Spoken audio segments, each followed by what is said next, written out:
Hello and welcome to the Just Interesting podcast with me, Robin, and Martin, and Alex. We're all here, the gang's all together again. Woo! And because it's our 101st episode, I thought, and hopefully it'll be a good idea, we could look at the truth, the real inspiration behind George Orwell's infamous Room 101 from his novel 1984, seminal novel about a dystopian future. And the term Room 101, I think, has become kind of a buzzword in common parlance, hasn't it? So I thought we'd explore the origins of that and then perhaps discuss in a very specific to British TV comedy way what we would like to put into Room 101 ourselves if we had the choice. But before we get into that, we'll be discussing things we've learned this week. We'll be looking at comments. And afterwards, we'll be having a quiz hosted by moi, Martin and Alex. The Titans go head to head. And oh, thank you, Robin. Thank you so much. Titan, I'm looking forward to it. You are quiz titans. And I will first be kicking us off with a riddle. Ooh, yes. Always forget about the riddle. Riddle me this. Sometimes I do too. I don't have a riddle. You're going to riddle me. Please, I'm going to riddle me. Okay. So, sounds a bit weird, mate. Welcome to everyone, by the way, who will be currently listening to us live as we stream this on YouTube. This will, of course, be available on an audio podcast platform of your choice. But if you aren't able to join us live today for this episode, please do join us in future at 9 p.m. GMT, that's British time, on Monday evenings. We're always live. Come join us. But for all of you listening and for all of you in the chat, say hello and think about this riddle, which I shall reveal the answer to at the end of the episode.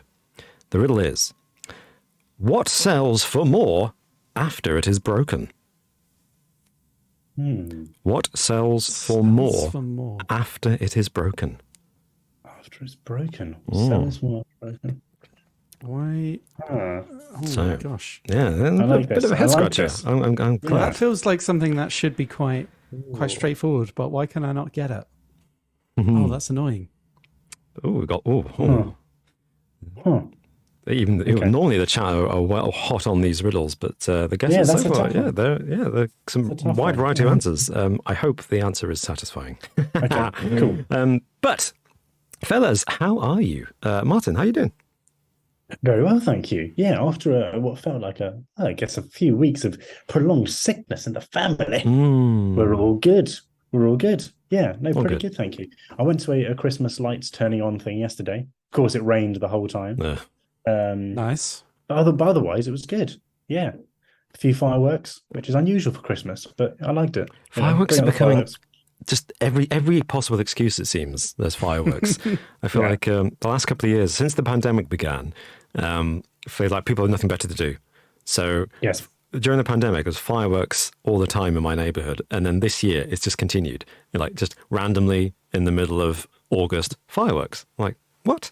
Where's this coming from? Anyway, and then around the actual festivals, there's like it happens in the 2 weeks running up to the festival, on the festival weekend itself, and the 2 weeks after the festival. It just keeps going. Crazy. So much into Crazy. What were you saying, Alex? It does kind of feel like it's intruding on Bonfire Night's territory a little bit. I mean, that's all Bonfire Night has is fireworks. So, Christmas has already got so much. Why does it need fireworks as well? Yeah, New Year's as well. You tell him. We don't need it. Tell him. I'll go to the. Do you know what? That's going on my Room 101 list. the charity that runs it. I'll get in touch and say, "Excuse me, can you just quit it with the fireworks? You're really encroaching upon Guy Fawkes here." I'd hate to call you Grinch, but yes, you are ruining Christmas for me. So please stop. Cease and desist. Well, fellas, what did you learn this week, Alex? Well, this week I learned something probably quite basic, and it's probably something that you might know if you really think about it. But it was just kind of like one of those mind-blowing moments to me to think about. And that was the fact that Orville Wright, as in of the Wright brothers, the brothers that made the first controlled, sustained flight of a powered, heavier than air aircraft, which is important to specify because that's the actual milestone that they achieved. In December 1903, they achieved that flight. he lived from 1871 to 1948, meaning that the Wright brothers lived to see jets and supersonic flight, which is just so Really? mind-boggling to think about. Yeah. Yeah. I'm not sure which plane was actually the first, jet powered plane, but I know that they had some towards the end of World War II, didn't they? Yes, was it Frank Whittle, I think? It was the name of the man who invented the jet engine. Right. Yeah, just before the Second World War. But people say like there was only 60, 70 years between the first flight and landing on the moon. And that is, has there ever been any kind of advance in any area of technology as quickly and as drastically as that? That's it's incredible.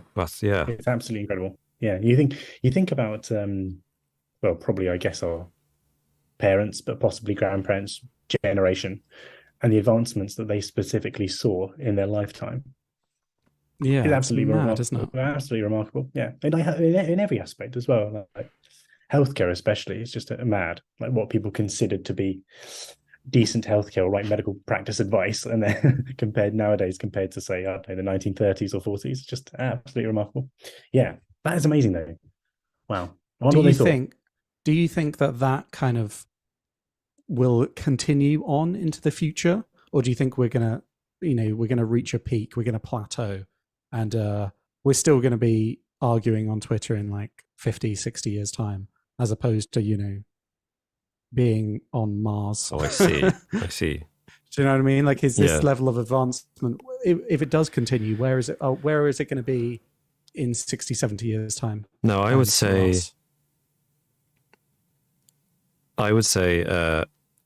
no, I'm optimistic. We're not going to plateau because you can never know, right? We're not going to plateau, did you say? Yeah, we're not going to plateau because we couldn't. 60 years ago, no one could imagine the internet. That's very true. Yeah. So whatever's going to happen next, I would expect we can't imagine it. Is what I'm saying. Yeah. Fair enough. There's definitely been was a technological, revolution the latter half of the 20th century, which the world has never seen. But it would be a little bit arrogant to be like, yes, that was the peak of humanity, and nothing can surpass it. Yeah, I can't remember. Sorry. I was going to say the incremental changes, it might seem. I mean, if you look at technology, for instance, like the incremental changes in most technologies are slower than they were 30 years ago, right? When you look at technology. Are they? But it's not to say, well, I think so. Like you look at, like you look at, I don't know, phones and laptops and televisions, like the incremental changes to where they were now. So you look at the last 10 years, compared to the previous 10 years before that, and then the previous 10 years before that, there's definitely been a slowdown in kind of the advancement, or how drastic the advancement has been in terms of the technology itself. Yeah, I get what you're saying. I think it may appear that way. I sometimes think it looks that way, but because like TVs, the big revolution was to go from cathode ray tube to flat screen, right? LCD. LCD? Yes, LCD. Liquid crystal display. LED. Yeah. But then the next step after that was not to go from flat screen to, I don't know what you do there physically, but to go to smart TVs. So the development has been internal rather than external. So I get what you're saying, but I wonder if it's just, or rather, I agree with what you're saying, but maybe it's just because the emphasis on technological development has been slightly different. And the next step, Google Glass, they tried it. No one didn't take off. That'll come back round. But technically, it's already been done. It just hasn't happened. A bit like the electric car, that existed by the 90s, but nobody bothered to do anything about it until Tesla really made it popular. And then suddenly, in the last few years, every company's got an electric car available on the market now. So it's. Zuckerberg is dumping money into that Meta project and like developing more advanced VR things. So I hope it crashes and burns, but if it doesn't, then maybe that could be the next leap forward in that kind of field of technology. Actually, we'll never have to leave our homes again. Oh, it's so depressing, the whole metaverse thing. I wonder what that could be like, Robin, never having to leave our homes for years at a time. If only something world-changing could happen to make us experience that. If only we could have a test. Yeah.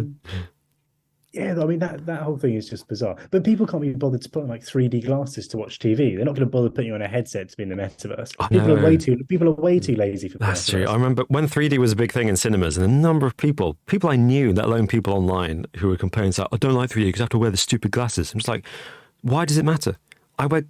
Some of us have to wear glasses to live.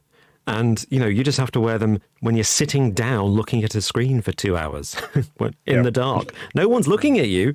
Does it matter that you're wearing glasses? Ugh, I didn't have a problem wearing the glasses, but I had a problem with how they made the film look like shit. I went to see. Dark, actually. I think the last 3D film I went to see was Star Trek Beyond in 2016, and I did that thing where I tried to save money because they started charging you for the 3D glasses on top of the ticket. So I took my 3D glasses from the last film I'd seen. Oh, okay. But it was the same cinema chain, but they changed the glasses. So I put my old ones on, and I was watching. The film started, and the first 5 minutes I was like, this is like vomit. I'm looking at vomit. And then I ran back outside and had to get a new pair of glasses. I ended up missing some of the film, because it was like the furthest screen from the front desk as well. So taught me a lesson about not trying to save money by reusing my 3D glasses. So they made a problem. They tried to fix a problem by making one that didn't exist previously. Yeah, so, exactly. Yeah. Improved the filmmaking experience, and that's why 3D is such a big success. Well, it's going back now, isn't it? With films in 3D. Avatar 2 is bringing it back. It's going to be 3D craze again, thanks to Avatar 2. Right? Yeah. Right? are they doing that one in 3D? Yeah. It's on the trailer. It's like, in 3D. Avatar was probably the only example that I remember of watching a film in 3D and thinking, okay, that actually added a little bit to the experience. Like it felt quite immersive. Whereas I didn't feel that way with any other film that was in 3D. It would just be like they would do one gimmicky thing in 3D and then that's it. That's the end of the 3D. And you'd be taking them on and off, being like, is it 3D? Is it actually just blurry? Yeah, there'd be a lot of that going on. Yeah. All right. Why is this so dark? I know I'm wearing 3D glasses anyway.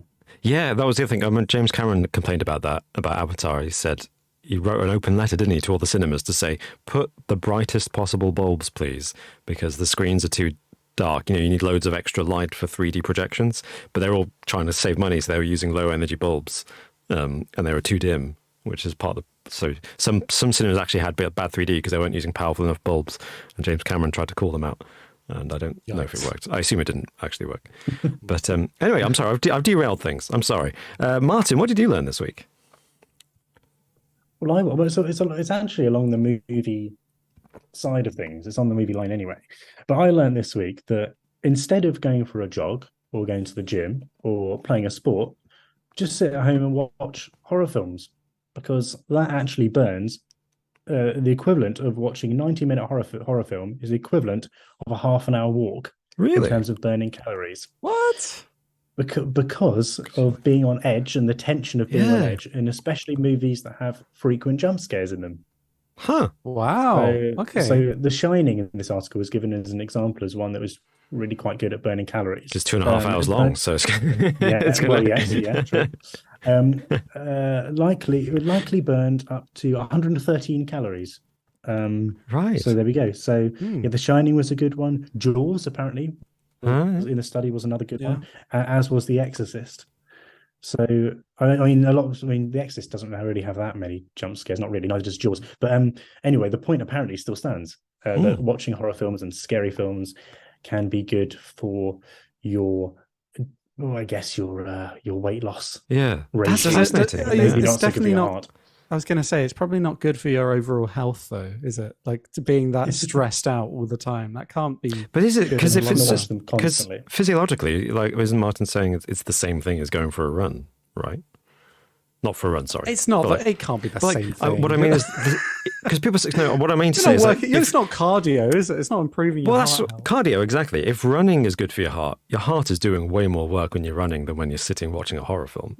So you might say, oh, it's bad because you feel nervous, but physiologically, isn't it just the same? Any doctors in the chat? Anybody? Do you know what? Medical knowledge? It doesn't sound right, but I don't know enough about hearts and health to disprove it. This is because with aerobic exercise, it's like maybe it's got the a vasodilation. Your blood vessels come to the center of your body. I imagine that they constrict if you're watching a horror film, right? I don't know. Your adrenaline gets up, and adrenaline is fight or flight, right? So when you're running, it's flight, and when you're watching a horror film, it's fright. Do either of you have any good? They're equally good as one another.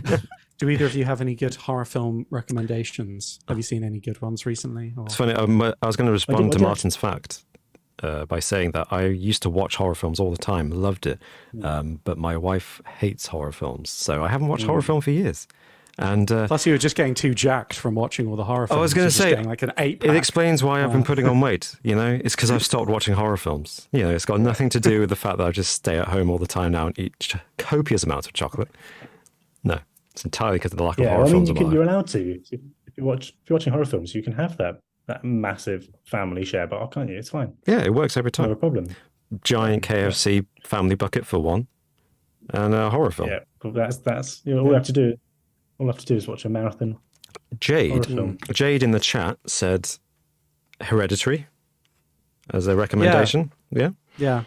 And I'm still refusing to watch it. I'm not watching Hereditary. I watched Midsummer not recently, but a couple of months ago. Literally, it traumatized me. I had nightmares about it for months. It's not worth it. Oh no. Yeah, no, and I'm not watching it. I'm not watching it. There's one bit that's really bad. There's one bit. Drop it.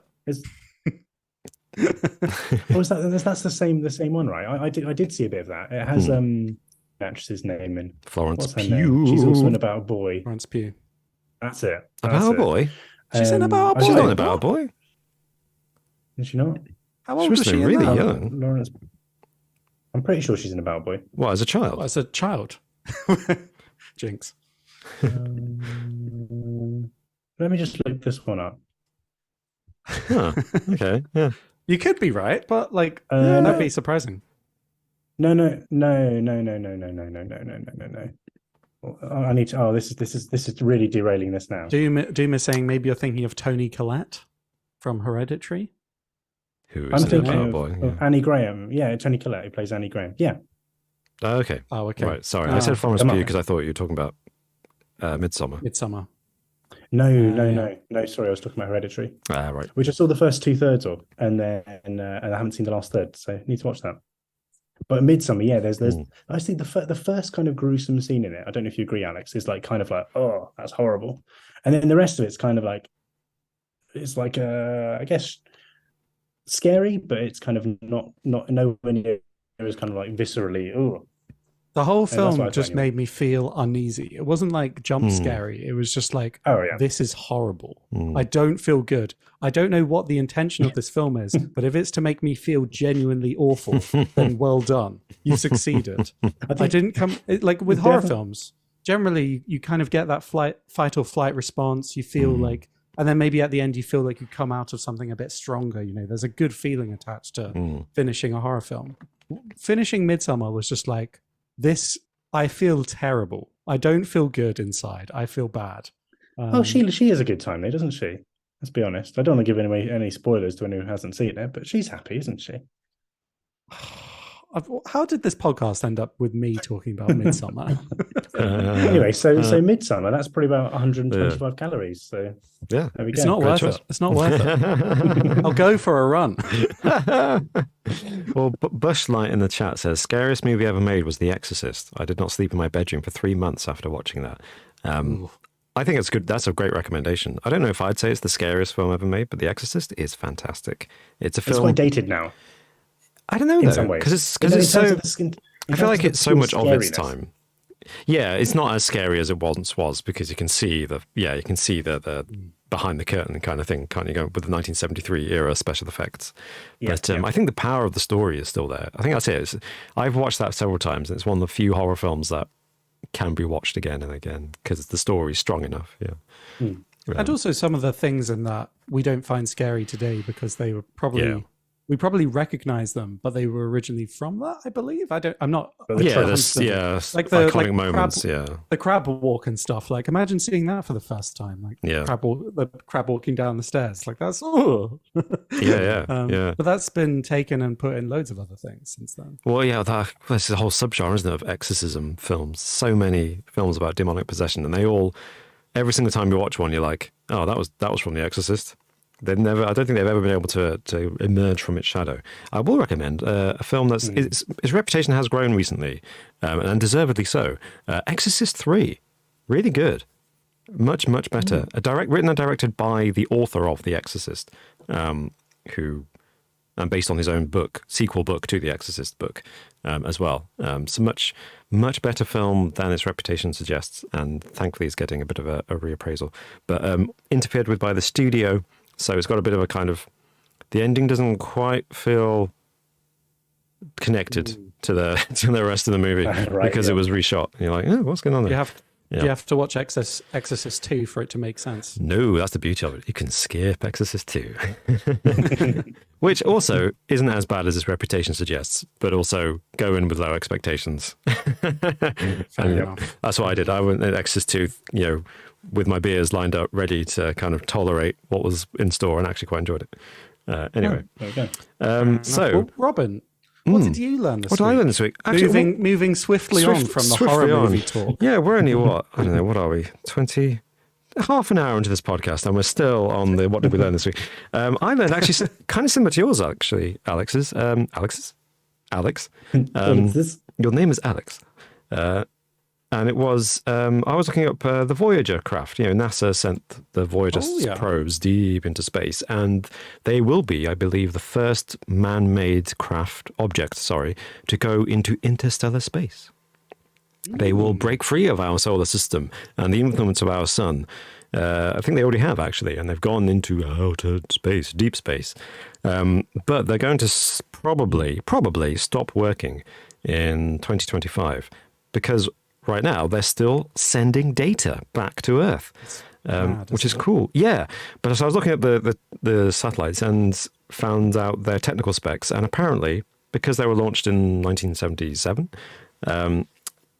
each Voyager craft has 69 kilobytes of memory on board, which is less memory than the key fobs for car doors.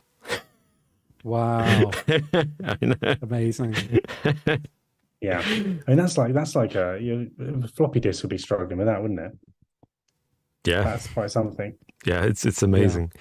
And the transmitters are powered by a battery that has 23 watts of energy, which I think is less than... Oh, yeah, which has degraded. So now the battery that's powering the antenna, which is sending back 69 kilobytes of data every time, has got less power than the fast charger on the typical iPhone. Wow. Yeah. Wow. And that's... Again, remarkable, but not necessarily crazy surprising. Yeah. But these things built to last. So it doesn't matter how weak they are. They're built to last. Oh, dear. Yeah, it's if you send the iPhone one up there, it'd be done within a year. Yeah, obsolete. Half the apps aren't working anymore. What's going on? Why did you plan obsolescence into something we need to work for the next 100,000 years? But it's mad to think, like, with going back to the technology advancing at like a exponential rate, but like assuming that we don't wipe ourselves out in the near future. Which is admittedly quite a big assumption. Then if technology advances, then all likelihood is we're going to just catch up and collect the Voyager probes before they get anywhere meaningful, because technology will advance to a point where we will be able to just go and collect them, I guess.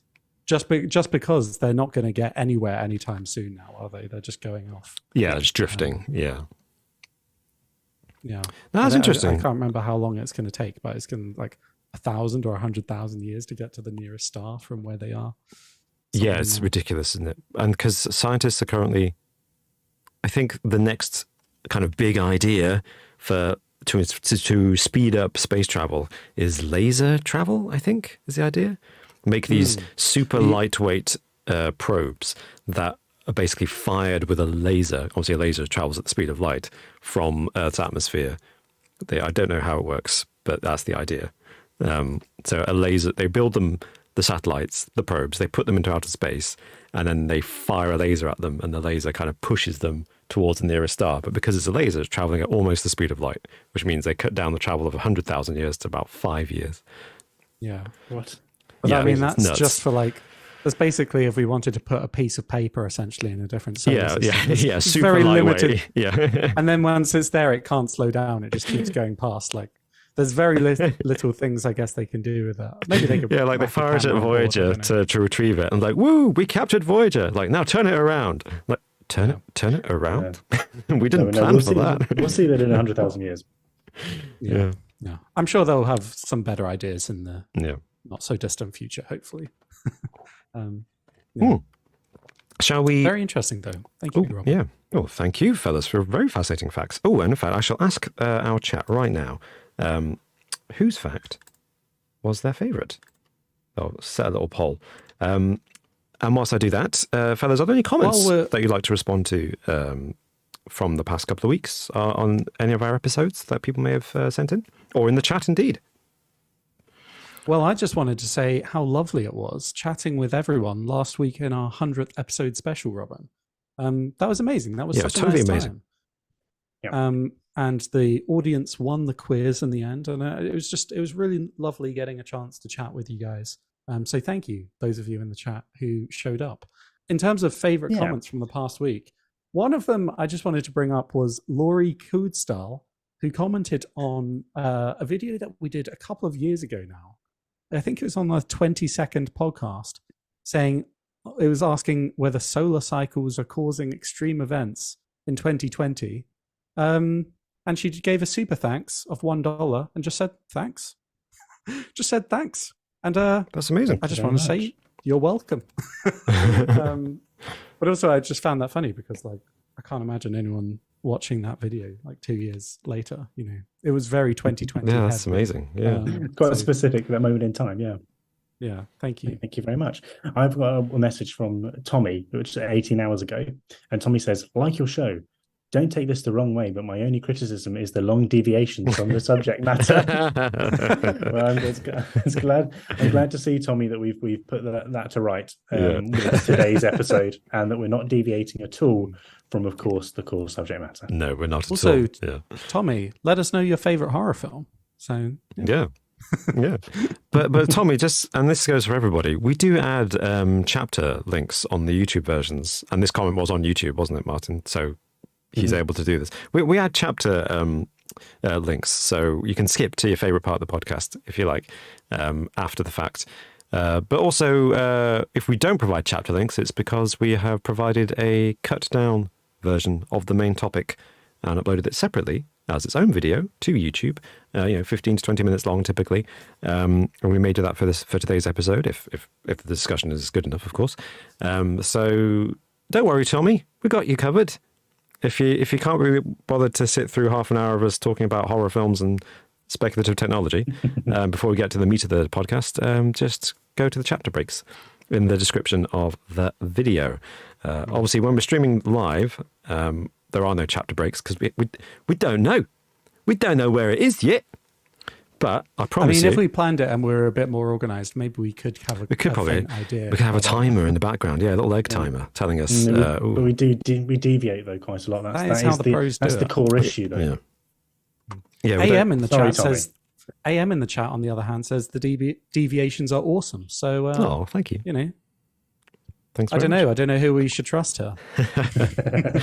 Well, we try to please everybody, which is why we are just interesting. Because if we were too interesting or not interesting enough, then nobody would be happy. We're just interesting to keep everybody happy.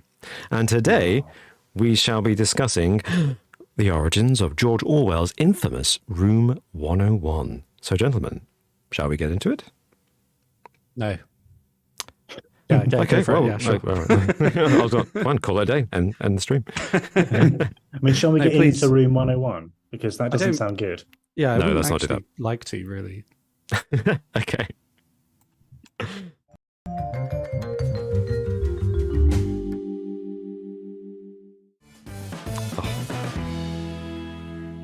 Every time. So, Room 101. You've probably heard of it. It's the infamous torture chamber, spoilers, by the way, invented for the novel 1984 by George Orwell, famous author, English author, real name Eric Arthur Blair, wrote under the pen name George Orwell, and he wrote the novel 1984 in 1949, and it was set in the year 1984, and it was his...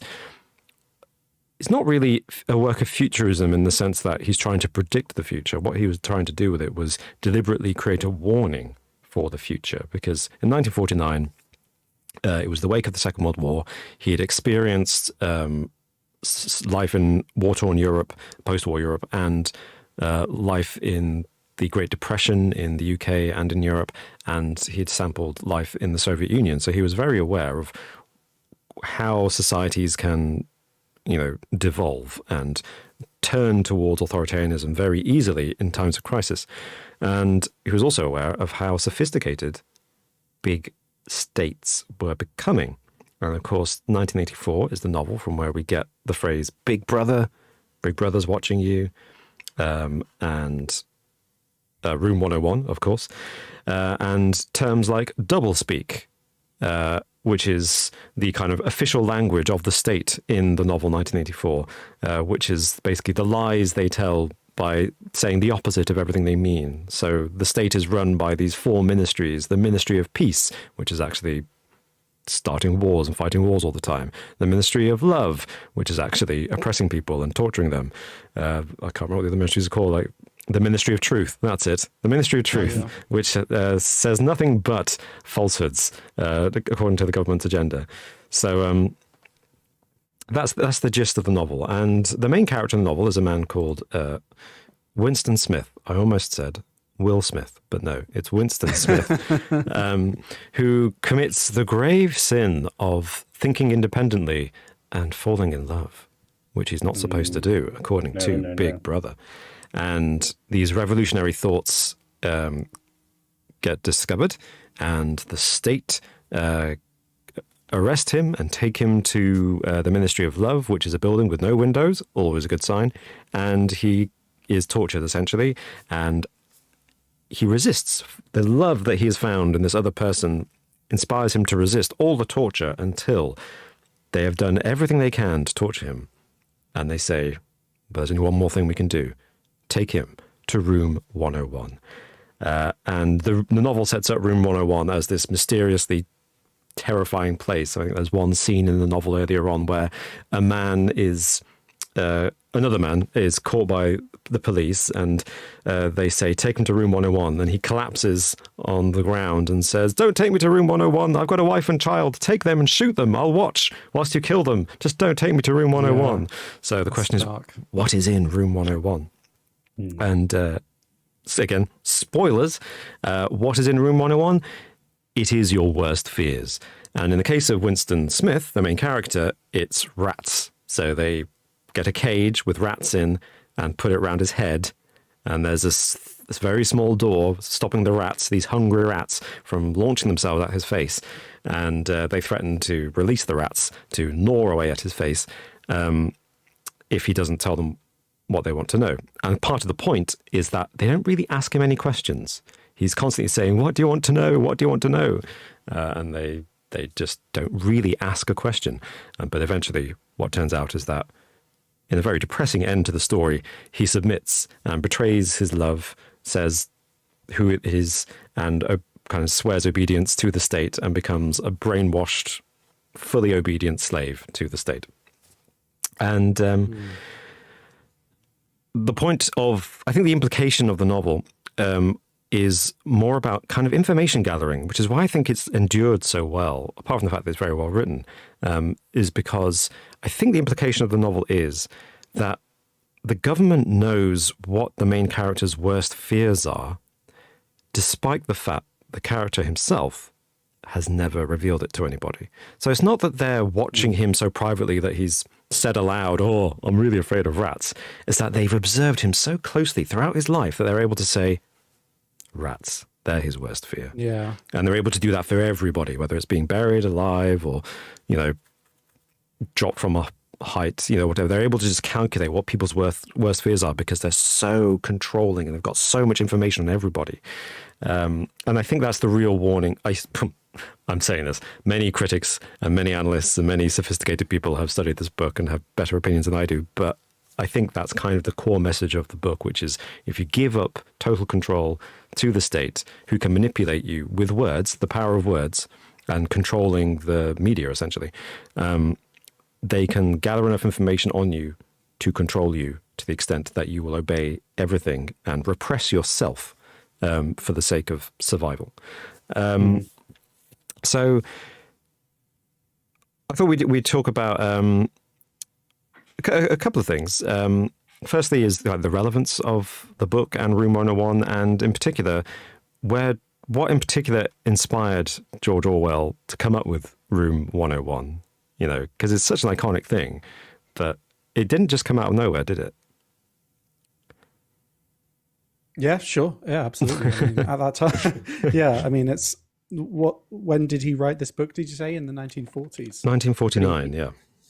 Well, I mean, I wonder where that inspiration possibly came from in 1949. Yeah, obviously, post-Nazis and in the Cold War and the Soviet Union, we knew what they were doing. All those famous photographs of Stalin standing next to empty space. Like, was there a person there originally? Yeah. Oh, yep, they were painted out because they were disappeared. Yes. And I think for me, well, firstly, we know no one's entirely sure, but they have some ideas because George Orwell did work for a brief time in the, I want to say Eastern European office of the BBC as a correspondent, and he hated it. He hated working for the BBC. He absolutely hated it.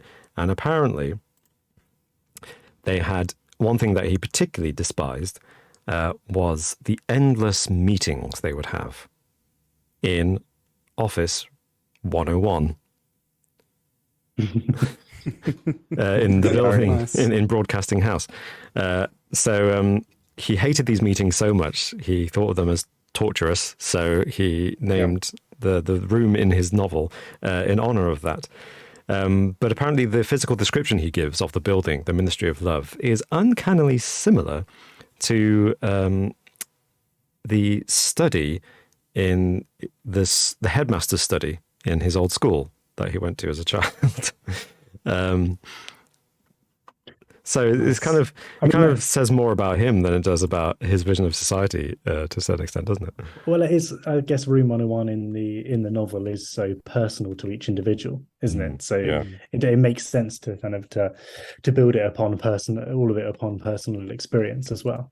I'd say that I mean, when we're looking at 1984 and the Big Brother state today, I think there's definitely a question mark about whether it is these traditional actors, it is the traditional government actors who are the ones controlling, or whether it's morphed into third parties and private organizations and private companies as opposed to the government who are actually gathering all this information and who are the dangers to the world. I mean, there's definitely there's the overarching organization of government in 1984.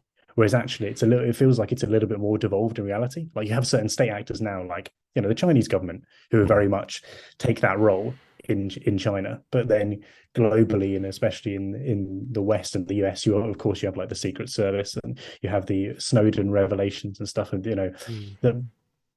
and security forces are spying you. But then you also have the integrations with social media, big social media companies who are gathering huge amounts of data, and basically you are the commodity of social media platforms. Your data is what's being sold. You are being sold. And so I think it's maybe a little bit even more nuanced than George Orwell could have ever imagined with the way in which the world has advanced. So I think that's quite an interesting one, that if he was able to rewrite it, well, not rewrite it, but if he was able to have a bit of a review of what was written today, and you asked him, okay, if you were to rewrite it today, what changes would you make? I wonder if he would include other actors as well as just Yeah, the overarching that's government. Yeah. I mean, we always. Sorry, No, go ahead. sorry, Robin. I was just going to say, I mean, we always joke like, oh, our phones are listening to us because they've just recommended something that we swear we never even mentioned to anyone. And the sinister truth is like the algorithms just know your demographic and they know so much information about you. They didn't need to know that you wanted that specific thing because you just fit that demographic profile so perfectly. They're able to predict exactly what you want or what you might be interested in so accurately. So yeah, I mean, it's not even that they need to listen to you. It's just that they know so much. They've collected so much data on you, and it's hard to not see the parallels between that and this, I guess. Yeah, I think that's such a good point. Yeah, both of you I hadn't even thought of it that way. But you're completely right. It is exactly what the society that I think George Orwell is describing in the novel. It's about being able to construct a person just from the information you have about what they do on a daily basis. And you can understand their mind in a way that psychologists are probably very envious of. So it's not, but also we've seen recently, as you suggested, Martin, like the Cambridge Analytica thing with Facebook, illegally selling all that data to the firm Cambridge Analytica to use it in a political campaign in 2016 in the UK, to target people who didn't even support Brexit, which is Britain leaving the European Union, but who were inclined to be susceptible to the influence of the arguments of the Brexit campaign. And it succeeded. You know, and what's shocking is it's a patently illegal act. It's not allowed under our laws. And nothing's happened. Nothing's happening about it at all. They're just getting away with it because they won. And the people who won have been in power in government in the 6 years since then. So they're not going to do anything about it. And again, that's kind of just like in a novel, where as long as the winners are in charge, they'll do whatever they like. It's an oligarchy.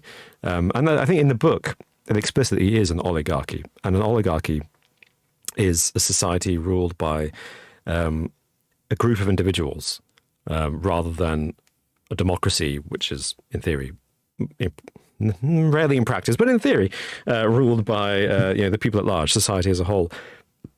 And an oligarchy doesn't have to be politicians. It can be the wealthy, just famous people, anybody who has some kind of prominence and influence for whatever reason, usually fame, political status, or wealth, and sometimes all three.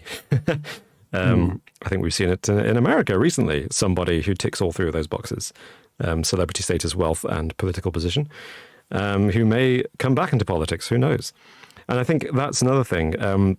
So it's such an influential concept, and he popularized it and made people so aware of it that we use the term that he created for the book, which is doublespeak, which is people lying, but specifically saying the opposite of what is true in order to hide the truth, just to confuse people and ultimately to control people.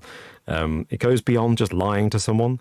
It's trying to manipulate them into agreeing with you because you're saying what sounds good, but is literally untrue. And there's, I discovered, whilst looking this up just the other day, that there is an annual doublespeak award. Nice. Yeah, since the 1970s, I think, given to prominent people who've performed particularly erroneous examples of doublespeak, such as the winner in 2017 was Kellyanne Conway for coining the term alternative facts. Oh, yeah. That's a fantastic, that's probably the best example of doublespeak in the real world, Alternative facts. Now, you don't like these facts? I've got some more for you. I've got some alternative facts for you. Excellent. In 2006, they awarded it to George W. Bush, who gave a speech saying he was against poverty and income inequality just after he signed an executive order to allow contractors to employ people below the minimum wage. Nice. Nice. George W. Bush won it a couple of times for the Iraq War as well. Who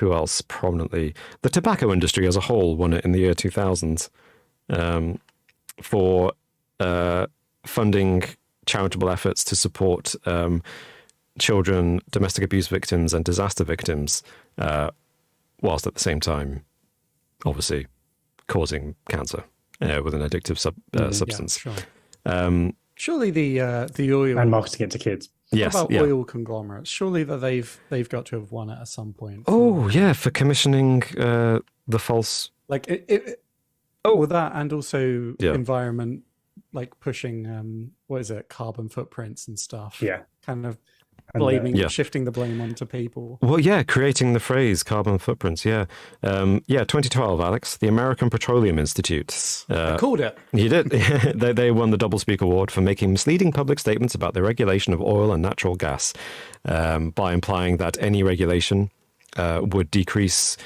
government revenue through taxation, and by omitting the effects of oil and natural gas on the environment and consumers in their studies, and for failing to disclose the financial conflicts of interest of the people making these claims. So lots of these actors could win it every year, couldn't they, in their own right? Yeah, I feel like the shortlist every year must be quite hard to vary. How do you make this better? Yeah. I mean, because we've come up with different terms since then, haven't we? Like whitewashing, of course, is an accusation laid at historians and storytellers for trying to pretend things like slavery didn't happen. Greenwashing is, I think, the new trend for companies. Definitely a big thing happening now. Lots of companies saying, look, all these things we're doing to help the environment whilst we're destroying the rainforests to create our product. A huge one this year has been sports washing. Right. With the Saudi, the Saudi government fund that they're using to buy up huge sporting events, and therefore make the government seem acceptable on the world stage. They bought up the Live Golf Tour, and they bought Newcastle United, and they're bidding on Liverpool and Manchester United. Bloody hell! And they already have which Arsenal, is basically tied to the Saudi government. Yeah. Newcastle. I don't know if they have Arsenal. Arsenal's owned by but anyway, Emirates, which is sorry, that's different. But that's interesting, because that's kind of thing has been done. That's scary to hear, by the way. But that's kind of similar to the controversies when people say, "Why are you giving Beijing the Olympics? Why are you giving Moscow the Olympics?" In fact, doesn't why are you giving Qatar? The World Cup, yeah. But isn't Russia? Did Russia just host the World Cup, or has it got the next World Cup? It just they hosted it in 2018. Right, so you had the double whammy of Moscow. 2014. Moscow. They won it. Yeah. They won it on the same day. Right. Yeah. It was at the same time. They both bidded, so they announced them at the same time. So it's like Russia and then Qatar. I don't know who it was, but there was I watched a recent John Oliver bit on the Qatar World Cup, and there was a FIFA executive that was quoted as saying they prefer giving the World Cup to authoritarian countries because they tend to run a bit smoother, or it's just easier or something. Just mad. Less fighting between fans, right? So that if you fight and get arrested, you're going to be in gulag for 15 years. I mean, that's reminiscent of the kind of arguments that right-wing business people often make in America, and right-wing commentators. They're saying it less at the moment, but there's always that phrase they'd go to, which is just like, China can do this. Look at China. Look how amazing China is at doing these things, at building these buildings really fast, at growing their businesses really fast. And they say it because they're like, our government's overstepping the mark and it's getting too interfering, and we need to have a liberal, market, a true free market. And it's like, you do know why China is capable of doing these things really fast. It's not because their work ethic is so much better than ours, although you could argue that it is. It's because there's an authoritarian, almost totalitarian government with very few workers' rights, but not in the way that you like, free marketeers, in the way that dictators like. It's just so much irony there. But so those are the origins of Room 101. And of course, I think the sad relevance of the whole book, Room of 1984, and Room 101 to the society that we still live in. And what's ironic is that everybody knows about this book. It's famous. Like, everybody knows. Even someone walking down the street, they might think of the TV show when you say, have you heard of Big Brother? They'll say the TV show first. But everyone knows what it means. It means Big Brother's watching. And yet, And yet, Yes, that's true. despite the fact that almost every single person, at least in Britain and probably I'd say the English-speaking world, is aware of 1984 and the book's main concepts, Room 101, Big Brother, and Doublespeak. If you explain it to them, they definitely know what you're talking about.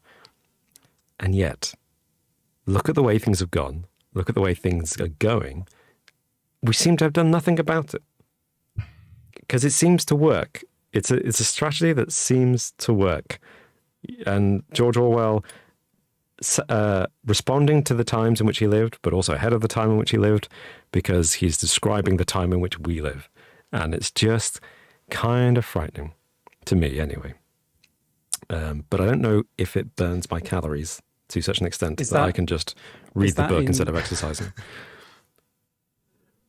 I was going to say, is that your Room 101? You open Room 101, Robin, and it's just modern society. Yeah. Just, Yeah. look what we've become. Yeah. Is your Room 101?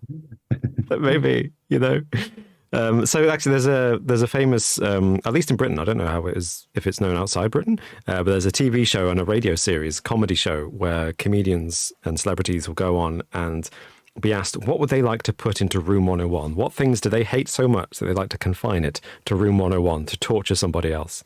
So we thought we'd go through that between ourselves. Alex, you probably just said mine. Yeah, it's modern society, and if I extended it, humanity. Just a problem. No, that's not really what I'd put in there. What? You'd put humanity in Room 101? No, because humanity. So I feel like we should probably explain that there's a difference. Yes. So like It's jokey.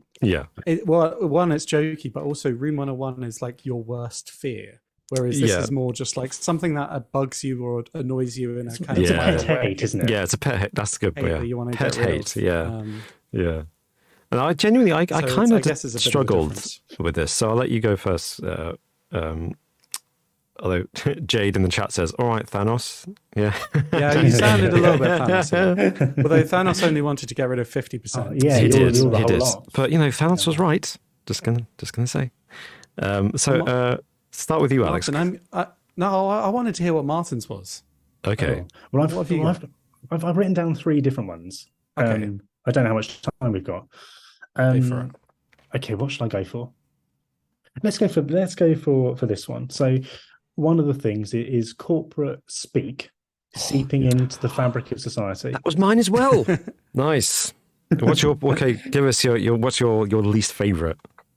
Oh, I mean, there's quite a few, but some of them like, let's circle back on that. Hate it. Yeah. Yeah. I remember we were a place that we all worked. Someone kept on saying, let's take this offline. Ugh. That one was horrible. Yeah. Disgusting. Pinging over emails. Yeah. Stuff in, touching base isn't so bad, but it's still there. Touching base is bad. Circle back stuff being a game changer. Like corporate speak when people use it in like everyday context and in work context. Can't stand it. Yeah. Hate it. There's other stuff the one that really bugged me towards the end of the last office job I had was cascade down. Let's cascade this down. I was just like, firstly, grammatically, that's just wrong. It's cascades only go down, and secondly, why? Yes. Cascade down. Another misuse of. I'm not a big fan of the whole turning nouns into verbs thing. Oh yeah, right. And in particular, recently, it's not that recent. It's been coming for a while, but it is an American influence, I think, from about 2 decades ago onwards. And now it seems like everybody says it all the time. And I'm sorry, fellas, if I offend you personally, because I think we've all said it. I think we've all said this. We're guilty of this, which is people saying impacting as a verb. And it seems everywhere now. Everywhere. I'm just like, no, you don't. Impact is a noun. You make an impact. You can have an impact. You don't impact. That's not the worst example, but it is one that bugs me. That's pretty impacting, Robin. Oh, shut up! Why did you tell me this, Robin? This is a terrible idea from your part. Every single podcast from now on. Yeah, but it's something that the Victorians did a lot as well. It's clearly a trend in the English language because I'm guilty of. I will say I'll Google that, or I'll say they're doing the hoovering. I don't like that. Well, as in, I say that, And then I realize I'm doing the thing that annoys me. But the difference is that I grew up in a world where those nouns had already become verbs. So I grew up thinking they were verbs. And now I see nouns becoming verbs. The one thing that does really annoy me is, in terms of misuse of language, is people keep saying, he inferred this, she inferred this. And it's like, no. They implied. You inferred from what they said. They implied. Right. Like an inference is something you draw from something, not something you make to something else. Like, I don't like where's your a pen? I need to write this down. People- I need to remember people keep this. saying that. Some of these are definitely worse than others. Oh, I yeah, feel yeah. like that one, I'm like, yeah, okay, yeah, no, you're technically right. Yeah, it's just people keep saying it. It's like the problem with that one. So impacting, I'm fine with because it's more efficient. It's like rather than saying using it as a noun, let's use it as a verb because there's no other verb that does the same thing. But with infer, it's like there's already a verb for that, and the word is imply. You know, it's like for crying out loud, and it's not any harder to say. You're just confusing everything because once infer has the same meaning as imply. What do we say when something is inferred? We have to make up a new word. There's already a word. Anyway, that's my pet hate. Oh, wow. Okay. That was My pet hate is people misusing language. And therefore, again, people. Let's just get to the root cause of all the problems and people. This is the part of the film where the AI realizes that the only way to save humanity is to destroy humanity. I've ranted for long enough. Martin, do you have any more? Yes.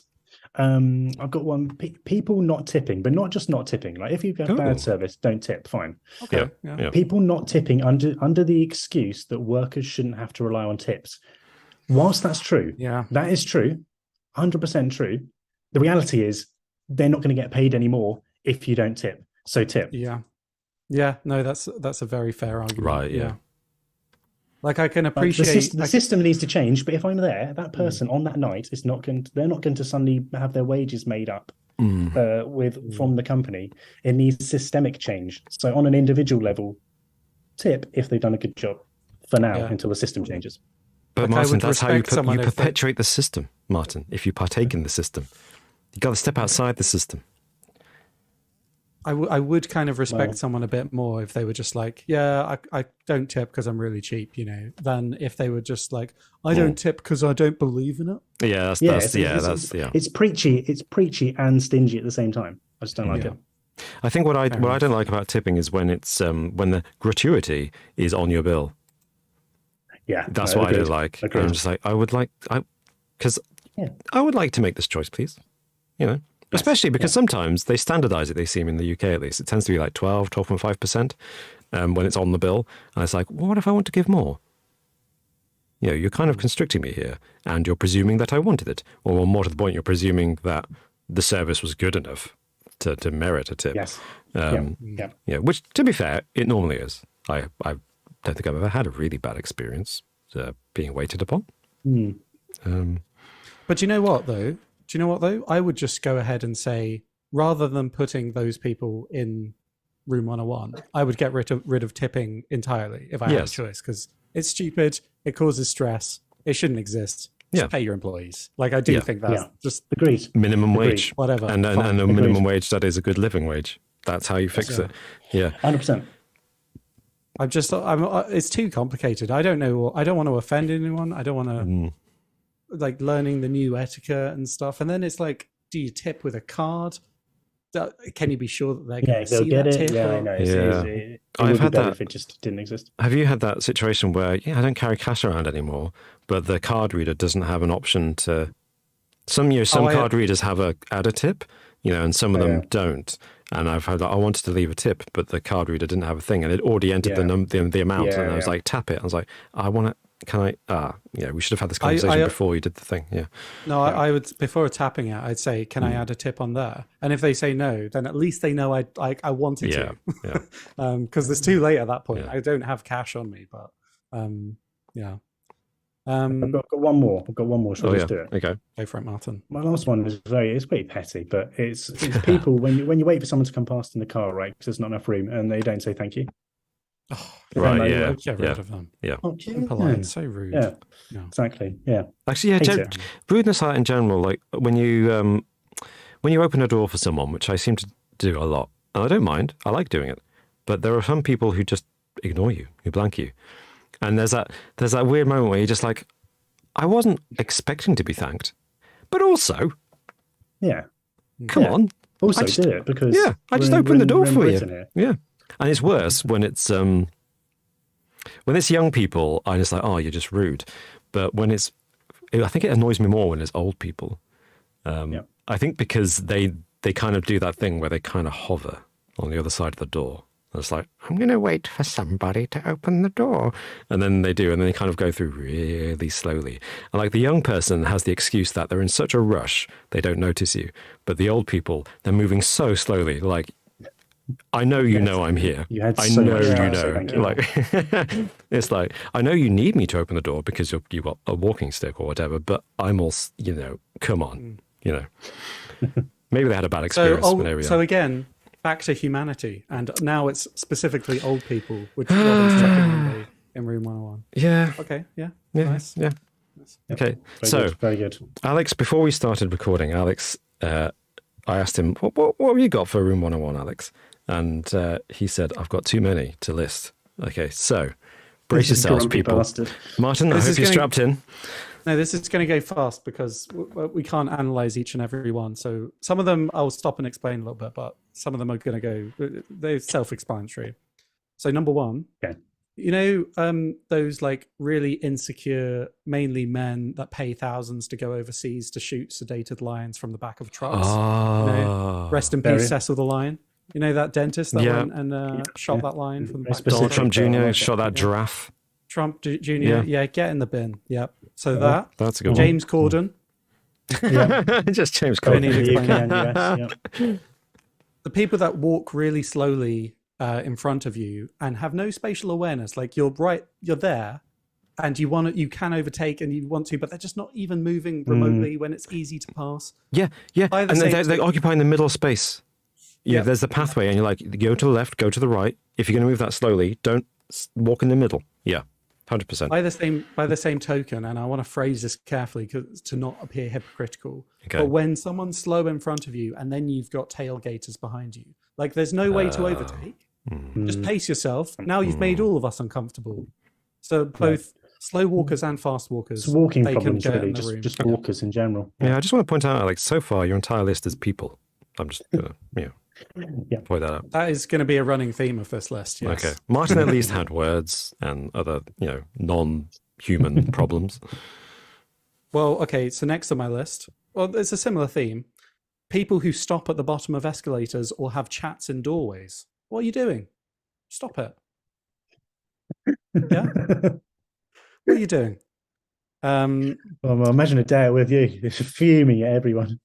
People playing music loudly on public transport. Come on. Yeah. No one- Yeah, fair enough. No Yeah. one wants to Yeah, hear yeah. your music. Especially one- no one wants headphones. to. Like, No one Yeah. wants to hear it. Yeah. Yeah. Yeah. Star Wars. Chuck Oh. Norris Star Wars in room 101. No. It's not no. good. Imagine stop. what No, could have what? been made What? if Star Wars No, didn't chuck, exist. chuck half of it in the bin. That's fine. Just, How- just keep some of it.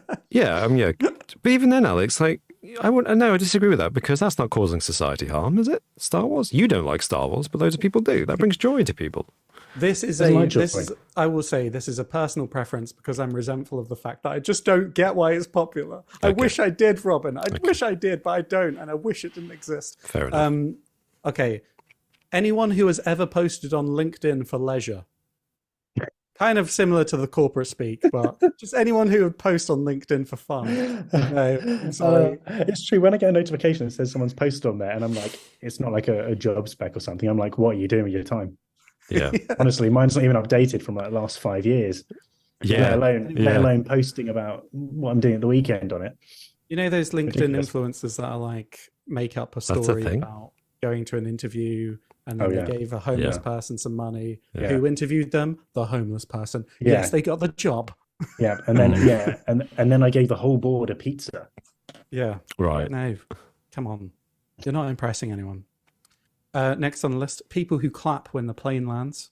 Oh yeah, okay, okay. I'm with you on that one. Also, same token, people who immediately stand up while the plane has landed and is still taxiing. Where are you going? Why are you standing up? Yeah. Have some patience. Sit down. Yeah. The Impatient seatbelt people in sign is general, still on. Yeah, impatient people in general. Yeah. Can I add to the clapping one and say that there's this one person at uni, and we were in, like, like the uni bars and stuff, you could watch the sport, watch the football, and he would clap when not when his team scored, but like when someone made like a good tackle or something. He would clap at the TV, and he was the only one doing it really loudly. and I'm just like, what effect are you having on the game? I can't hear you. You're clapping at a TV. And so in the end, people just started clapping with him. So he can be in there too. Okay, that's a good one. Yeah. Next on the list, when you're watching a film with a group of people and someone is on their phone the entire time and they're kind of not really watching it, they're half watching it in the background. Yeah. And then at the end, they say they didn't like the film because they just didn't get it. Oh, Yeah. 100%. You weren't paying attention, so Yeah. you I wasted saw 2 you hours not of your watching life. it. And as an addendum to that, if I may, the same people who interrupt the film say, "What's going on? Why are they doing that?" Yeah. And if you watched it, you'd know. Or people, as an extension, actually, you just reminded me. Sorry, it's okay with children. It's forgivable with children because they're not used to the world. But adults who you start watching a film and 2 minutes in, they're like, "Why are they doing that?" And you're like, "We're 2 minutes into the movie. Things might get explained. Give it the benefit of the doubt." For crying out loud. Yeah. Why is that man shooting that man? We don't know. Yeah. But it's part of the mystery. Yeah, it's entertaining. We're wondering why. Yeah. This film is literally called A Murder Mystery. Do you not get it? Anyway, sorry, Alex. Sorry. Again, on the films thing really got to you, Robin, so I'm sorry. Yeah, I'm angry. A little bit of a personal one on this next one. Tiny hamster cages. This one annoys me. Like hamsters. Give them some space for pictures. And they're kind of like weirdly marketed towards children, and they're kind of marketed as like toys. So they sell these like really tiny cages. Yeah. Even the ones you buy in shops that are like the really big ones. Most of them aren't big enough for hamsters. They need like 450 square inches. You need to give them space. You need to give them a lot of space. Also, So people in the UK that use imperial measurements.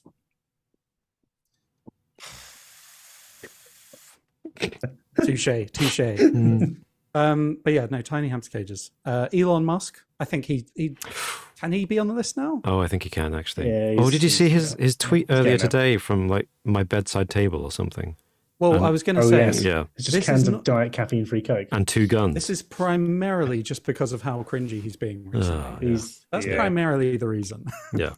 I don't think anyone can argue that he's not being like bringing the sink into Twitter headquarters. Yeah. Come on, that's not funny. That's just not a good joke. It just comes across as just a douchebag, doesn't it? It's just a douchebag when it comes down to it. Like, just really, really like. Also, what are you doing? You've got like the most money out of everyone in the world. You've got these really actually quite cool projects going on outside of Twitter, but you're spending your time tweeting. Like, what a waste of time. Yeah. Anyway, next on the list, season 8 of Game of Thrones. If you know, you know. I'm not going to explain that one. Next specific. on the list, the Conservative Party members that voted for Liz Truss to be Prime Minister. Oh, yeah. And then Liz Truss is next on the list. Yeah. Oh, this is a good one.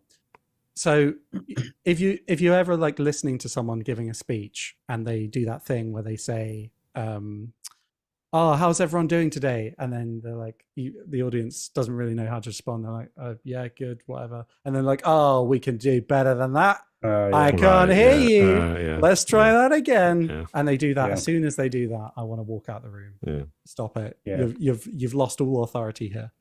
I'm David Brent, and you've been the best. Simply the best. Motivational speeches. Yeah. Also, while we're on that subject, let's go around the room and say a little bit about ourselves. No, hate that. Oh, right. No, when you're in a rather we didn't. Yeah, exactly. Actually, audience participation, unannounced audience participation in general. Yeah, I can be against that. If you go into a seminar, you're like, okay, there's going to be some involvement. But when it's a lecture and they're like, I just want to get a sense of what people think in the room, it's like, no, we're here to listen to you. We pay good money to be here. I think also audience participation that you know is literally there to make the person provoking the audience participation feel validated. Yes. So saying stupid things like, so how many of you, and then they say something that obviously everyone's going to say yes to. So how many of you like really dislike slavery? And it's like everyone's like, yeah, and it's like you're confirming something that doesn't need to be confirmed. So just a little.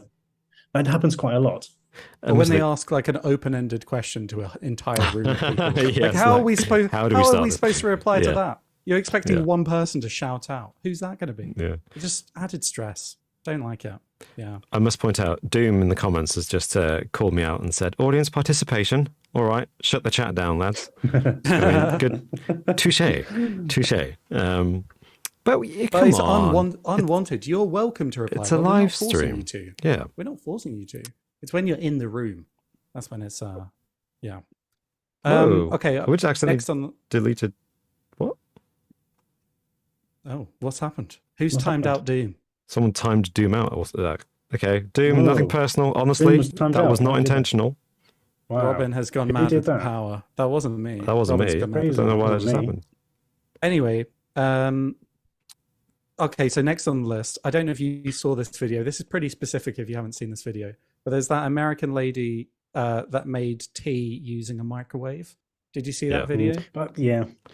I would say that the flip side to that is people that do those videos because they know they'll trigger people, and that's probably even worse. So they knowingly do it. Whereas I'm not sure this person did knowingly do it, but sometimes that's the case. You're like, I see what you're doing here.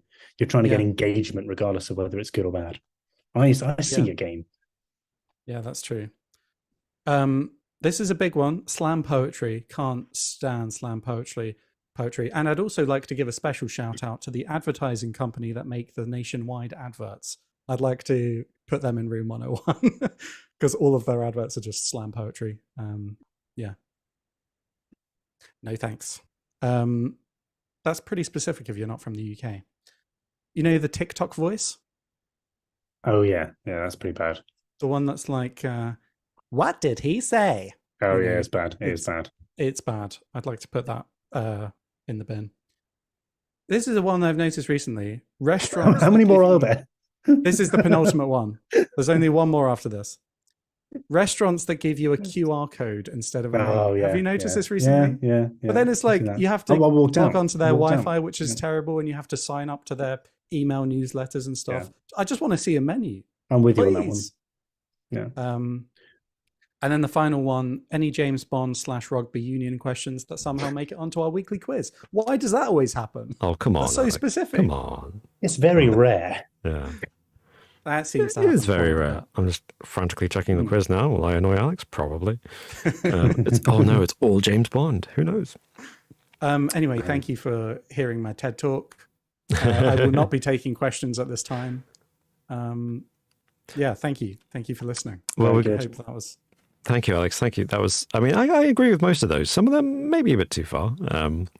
But we got some great, the chat loved it. I mean, Microtech5871 says, episode 102, which is next episode, should be Alex doing desk slams followed by, oh, for God's sake, for the whole episode.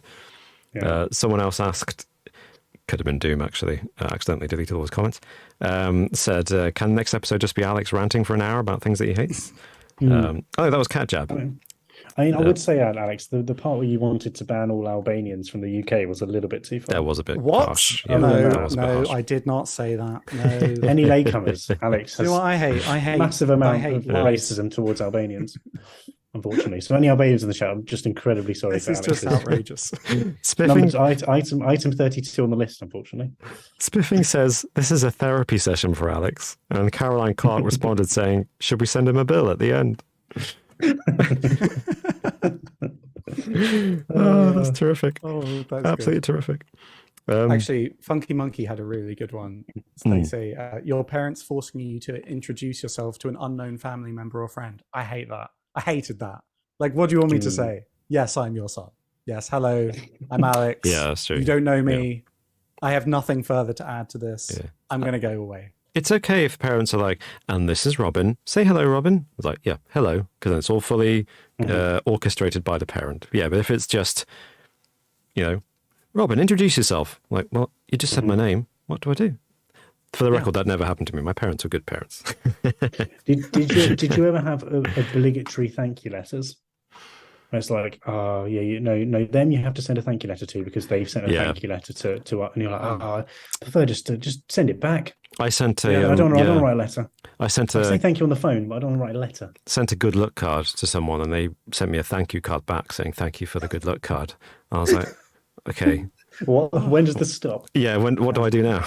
What's the next step? Actually, I'd like to add this to the list. Can I add unnecessary cards? And maybe controversially, I'd like to say Christmas cards.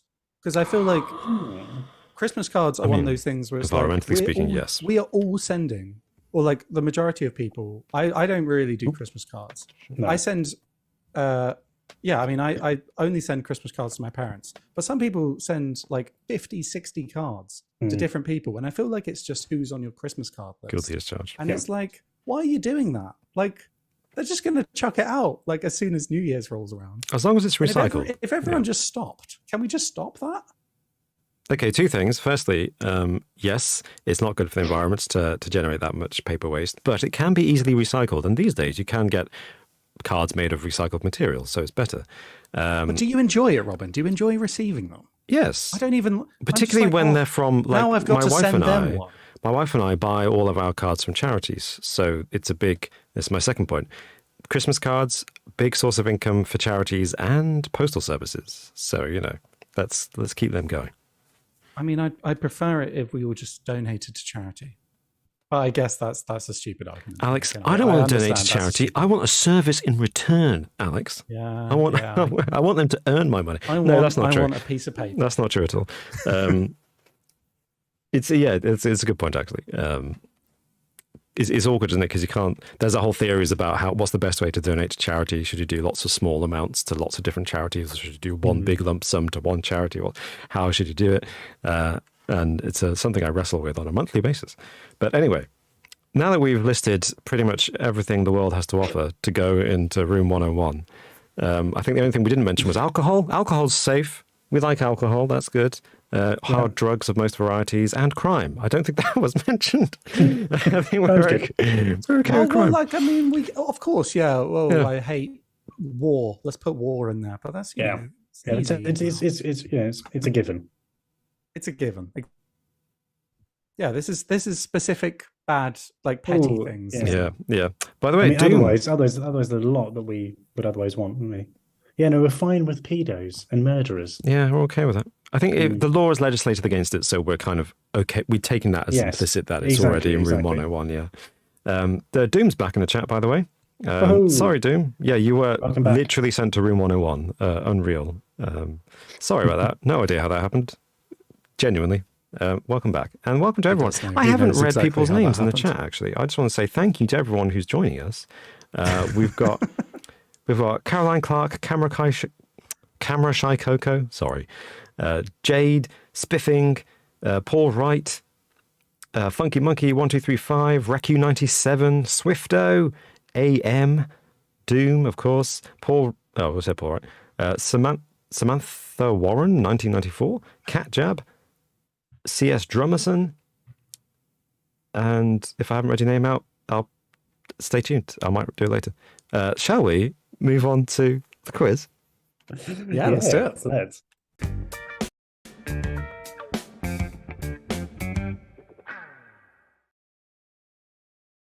need to get a buzzer. Welcome to the quiz. And as you heard Alex just mention, we need buzzers to buzz in and answer questions. Currently, because it's early on in season 5, the leaderboard, as you can see, if you're watching us on YouTube, is 2 victories for Martin and 1 victory for Alex. So now is Alex's opportunity to tie with Martin, and then we'll all be on an equal footing going forward. There's another business phrase that I hate in the quiz. Just slipped it in there for a bit of fun. So that could also be made into a soundbite. So as always, there'll be 10 questions and a bonus question for a tie. People in the live chat are very welcome to join in, and the first 3 people to comment with a correct answer can give themselves a point. We function on the honour system. We trust you to keep a faithful track of your score, and you can compare your score to Alex and Martin's scores at the end and decide who really is the smartest. Last week, for our 100th episode special, Alex very kindly emceed a quiz of the viewers against Martin and me, and I think he demonstrated pretty decisively that you lot are way smarter than us. But now, the ball's back in our court. Hold up a second. People in the comments are noticing that the quiz leaderboard says 3 for Martin. What's going on? Does it? There's a little there's one very close to the other one there. Oh gosh, there is, isn't there? Yeah. Oh. Martin has. What have you done here? Maybe Martin has won 3. I knew that there was bias going on here. Oh, this is no. absolutely this Oh, is a no. this is a stitch job. Okay, let me just. There's a definite way to check this, and that is to check out what the leaderboard said on our last episode. I But may it's possible. or may not have gone in and added another. Yeah, Martin may I'll be 1 or 2 victories ahead of Alex. We don't- Martin has 2 victories. This is just I don't know what shenanigans are going on right now, but Okay, in that case, I shall dubious. correct the record. Don't worry. you can leave it for now. I mean, who knows? Maybe Martin will win and he can just keep it up there. But It's possible. Yeah, we'll When was fix the it. We'll fix last it in one? post. Episode 99, right? I have to look back at the end of episode There we 99. go. There we go. Martin's 97. I think actually was the last quiz we had. No. Because we had a Halloween special which we didn't count the result from. And, Oh, yeah, there's the one with just you two guys as well. yeah, and then we had the 100th episode special, which was us versus the audience. So it's been a while since we had a quiz with just 2 of us. Was Paranormal a Halloween one? That wasn't a quiz. There was a quiz, No, there but we was, but it decided didn't not to count it. Yeah, Because- Didn't count. Did I Didn't win count that at one? all. yeah, because Yeah, but it I didn't hosted count. it and it was just madness, and the rules changed depending on how I felt with each question. So it just kind of got chaotic. Oh, I So we see. thought we Well, wouldn't I won, count it. I won, so it doesn't count. Okay. Kind of, yeah. Maybe that's why you're on 3, actually. Maybe because I counted that at the time. Anyway, why make this podcast any shorter than it needs to be? Let's just keep talking about all this points. stuff. Let's keep talking about this stuff. Thanks for raising that point, Alex. And on to the actual questions of the quiz. So, I think gentlemen, we need buzzers first. we do need buzzers. Alex is ready to play his buzzer, so I'm going to ask Martin, what's your buzzer today? Right. Absolute scumbag.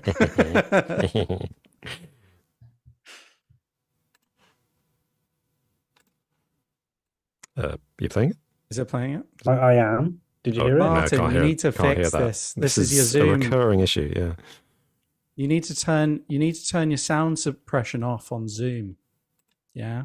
Give me a second. Okay, Alex, what's your buzzer? So I've gone for a new one this time. I've gone for Jonathan Frakes asks you. Brilliant. I love that video. Have you seen this video? I love it so much. Have you ever walked out of a mall into a huge parking area and realized you'd forgotten where you parked your car? Ever gone mountain biking? What do you want to be when you grow up? What's the right tip? Called a plumber to your home lately? How superstitious are you? How much money would it take to make you spend a night in the cemetery? I'll leave So it there good. and maybe play some more during the quiz. So good. There's It's- also it's such a good compilations of video. him saying, "You're wrong. It's wrong. It's not true," and it's I true. think that could actually be if we ever have a wrong or right buzzer. I was thinking That 'cause actually, yeah. there's compilations of him saying you're right in different would be ways good. and you're wrong in different ways. So I think that would be that'd be quite fun. Yes, Swifto, that's correct. Okay. So, Martin, is your buzzer functioning? Is this any? Can you hear this? Yes. Right. Cool. Awesome. Nice. Great. Nice. Awesome Wells. Classic. That was Drunk Delia, wasn't it? No, you said awesome, so I said awesome. Oh, Wells. sorry. Yes, of Oh, course. Yeah. Yes. Of course. Right. Everyone, Alex and Martin, fingers on buzzers. Everyone in the chat, fingers on your keyboards to type your answer before everyone else. Question number 1. Okey-dokey. And for the record, it is only 1 hour and 29 minutes into the podcast. We're doing- Question number 1. Making good time. Making good time. Oh yeah. What Latin phrase means seize the day? Play this as a trophy. You have a pet. You have a sweet tooth. Yes, You believe Alex. I believe that would be carpe diem. It would be carpe diem. Well done. That is a point to Alex. A rollicking start by getting a question correct. Thank you very much. Thank you very much. and who in the chat. And I think, Alex, actually, you were ahead of the chat as far as I could tell. So I'm trusting the first 3 people to type their answers in didn't do it in response to you. But Doom, Matt Lanson, and Jade were the first 3 to get it right. Sorry, everyone else, you are correct, but you weren't in the first 3 to get your answers in. So them's the rules. But on to question number 2. If something is bisextile, I'll say that again, bisextile, what is it? The power of a curse. Have you had your hearing tested lately? Planning a trip soon? Can you... Alex? Are they neither male nor female? I know where you're thinking, where you're coming from, rather, but that is incorrect. Oh, Sex style.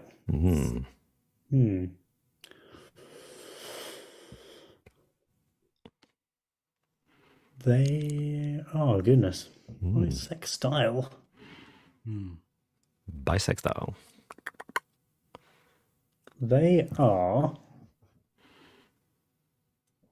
Oh, goodness. No, I can't think of anything. Yeah, I can't think of anything that could... That's fine. I'll give you a clue. Okay. It's not to do with gender, but it is to do with... I didn't think so. It is to do with numbers. With numbers. But that actually won't help you. What? Numbers. So, I'll give you a better clue. Okay. Certain people's birthdays are affected by this. Tallest man you've ever seen. Yes, Alex.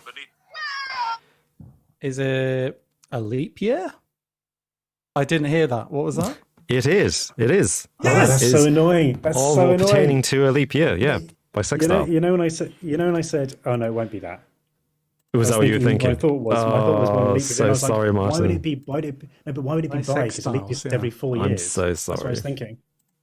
Yeah, Too. I did when I wrote this quiz a few weeks ago, and I didn't make a note of the actual etymology of the word, and I should have done because yes, it's misleading, isn't it? You've got bi, which is 2, and sex, which is 6. Why is it? Yeah, yeah. So what does that refer to then? Do you know the bisextile bit? I'll do a quick search for it online right now. In the meantime, I can tell you who got it in the chat. Yes. Well, are you looking at the chat, Alex? Well, I am. I click away at the end. Yeah, right. Okay. I'm tempted to give that to Martin, you know. Outrageous if that was the case. I'm looking at it now. You're Googling something. Okay. Well, I trust you for this moment. Read the names, please, for the first 3 people to get it. Why would I want to cheat in this quiz? That would be ridiculous. So I'm in it to win it, legitimately. Well, exactly. Yeah, you're in it to win it. There's your answer. The first one I can see who got it was Paul Wright in the chat. Said leap year ? Yeah, I believe Paul Wright was the first one, and then after that, C.S. Drummerson, born on leap year, and Cat Jab were the first 3 to get it. So nice. Well done. Well, the name bisextile, the word, is obviously from Latin. Bi means 2, and sextile means 6th.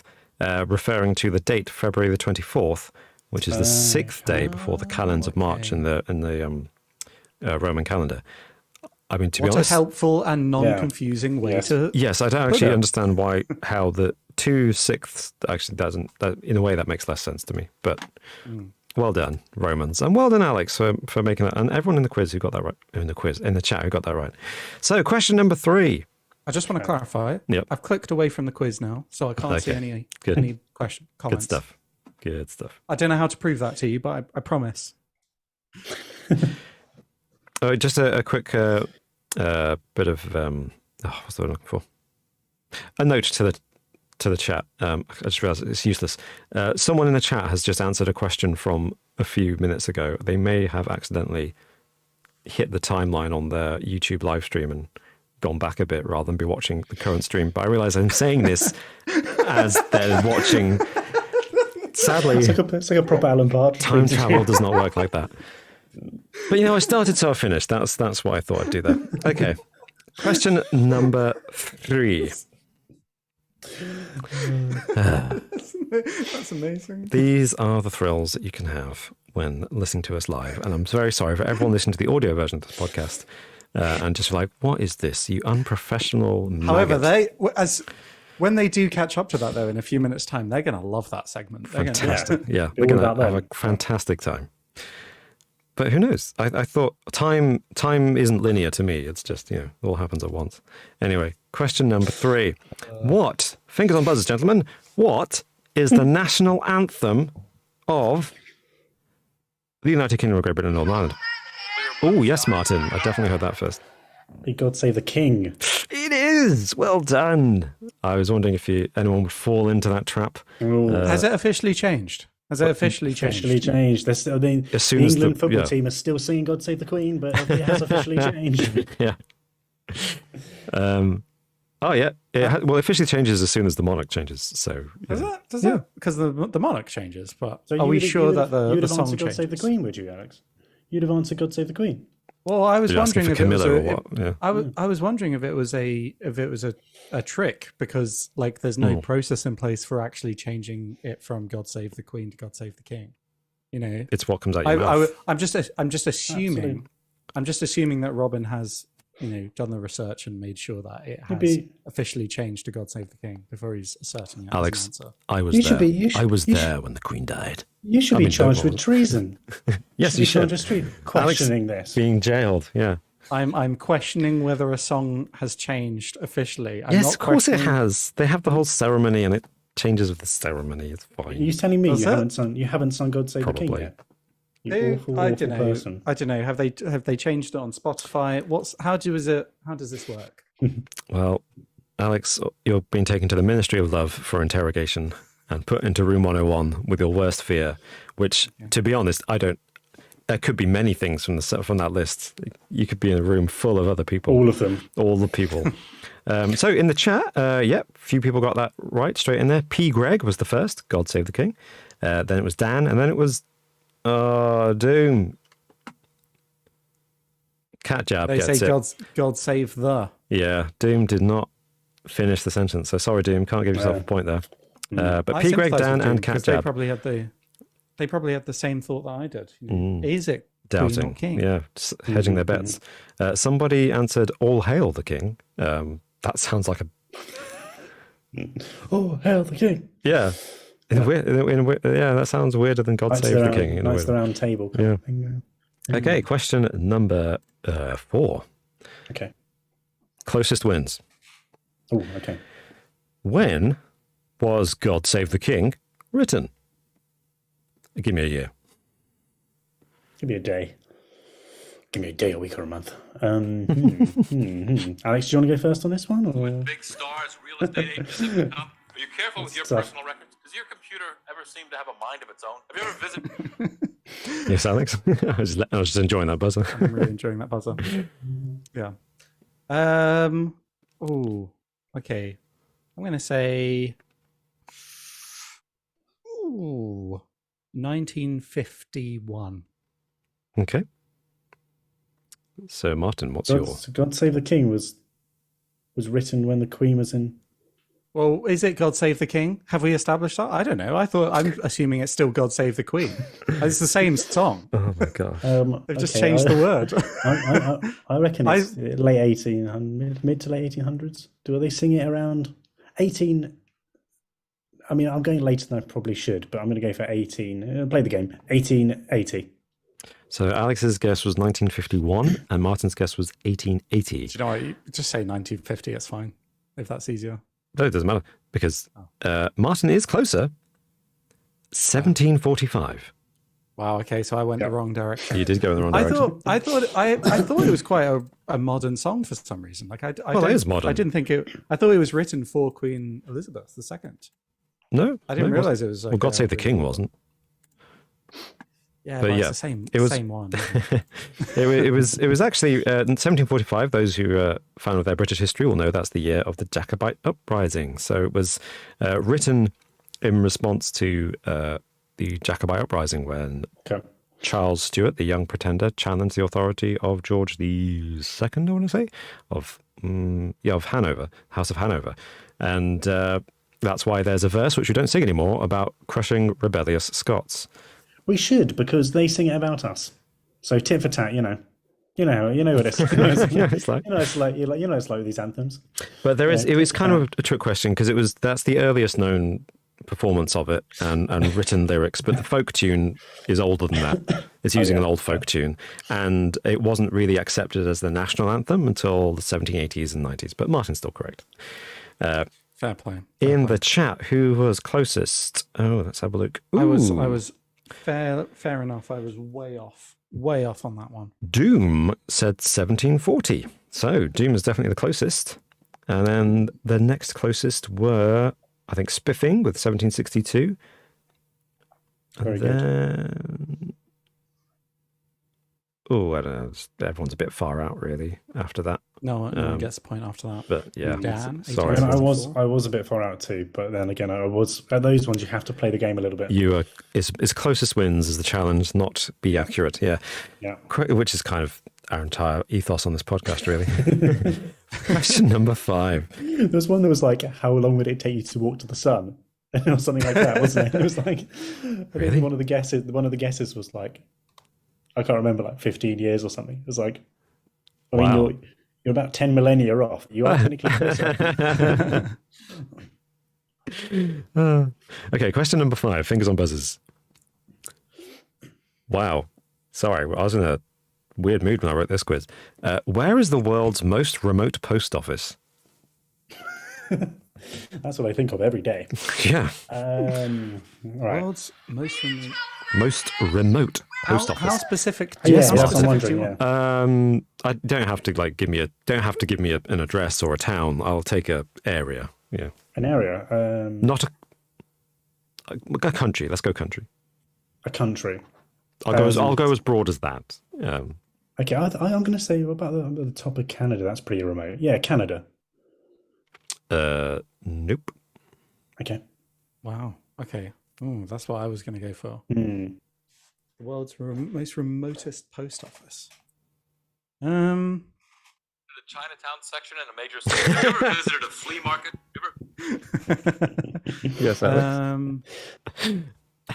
I guess maybe somewhere in Russia. I'll go Russia. Nope.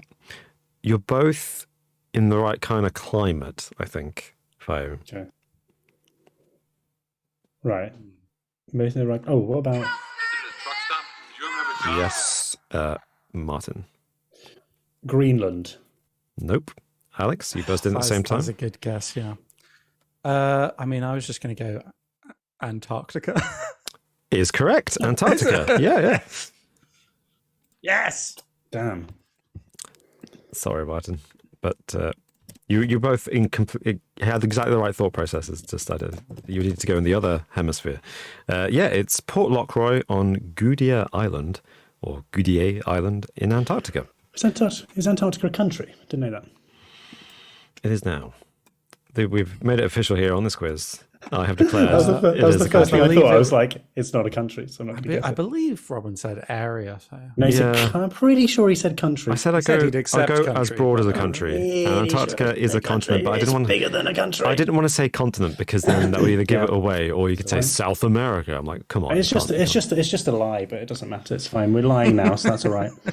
At least 6 different nations, I think. Was it 21? Kind of jointly allow Antarctica to share it between them. So, whatever.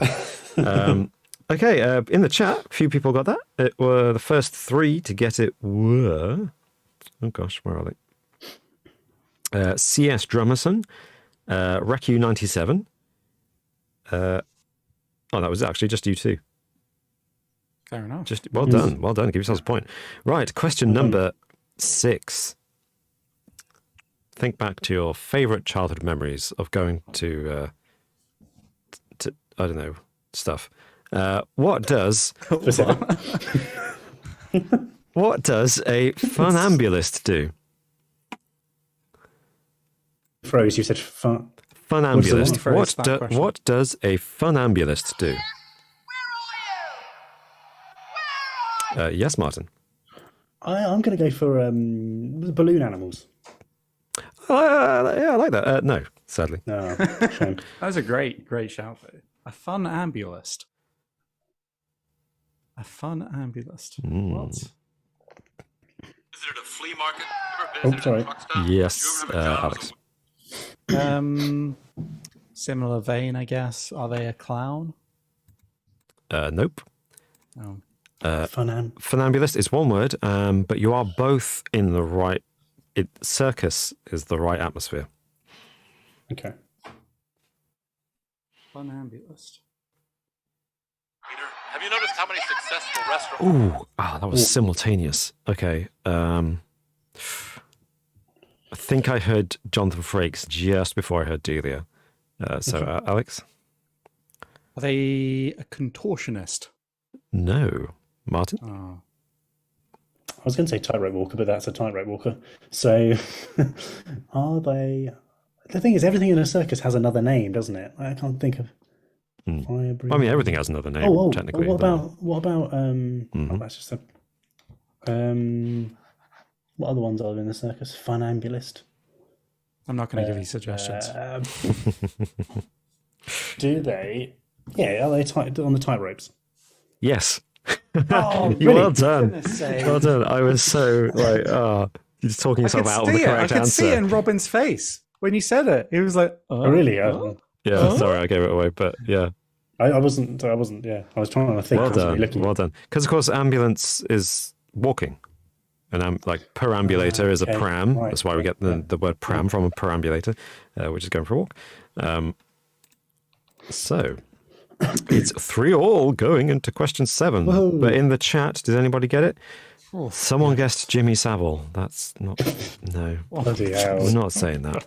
I mean, I've said it, but we're not. well, you just we're not, have, Robert. We're not announcing that. We're not. Yeah. No, we're not. Okay. No, Yeah, everyone was in the right area. Circus, fun houses, bearded lady, clowns, jugglers, but I don't think I see any tightrope walkers.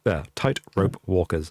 I mean, I'd be surprised to see one in the chat. But yeah, if any professional tightrope walkers in the chat, please let us know. Only professionals, though, no hobbyists. Going question number 7. Accept no liability.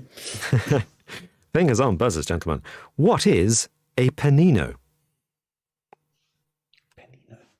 Panino. Fingers on buzzers? What are you talking about? Theme based these days. Have you Yes, ever had Alex. the desire to write your initials in wet cement? Panino. Panino. Is it a type of breaded sandwich that you can buy from shops? And it's similar, distant cousin of the panini. I will accept that answer. It is. What? No. I'm afraid we filthy British people, we call it a panini, but that's the plural, of course. It's Italian. Panini is plural of panino. What? Yeah. No. Yes, I love that. That's Thank So, ridiculous. you. and apparently it literally refers to stuffed bread. So yeah, sandwich. It's just the Italian Wow. for sandwich. Obviously, pan Wow. is bread. Yeah. So well done, Alex. Anyone in the chat get that? But panini sounds like it's singular too. We call it a panini, but it's panini, of course, is plural. Cat Jab got it first, I think, saying a panini. I mean, yes. Samantha Warren said a sandwich, so I'll accept that. Yeah, give yourself a point. And then Bread stuffed with things, sure. Doom can give themselves a point as well because they said, "Do you mean a panini?" I was like, technically yes, That but was also no. Technically, yes. Yeah. I also like Spiffing's answer, which is a lopsided panini. Could be. No, panino, yeah. I was going to go with a very negative panini.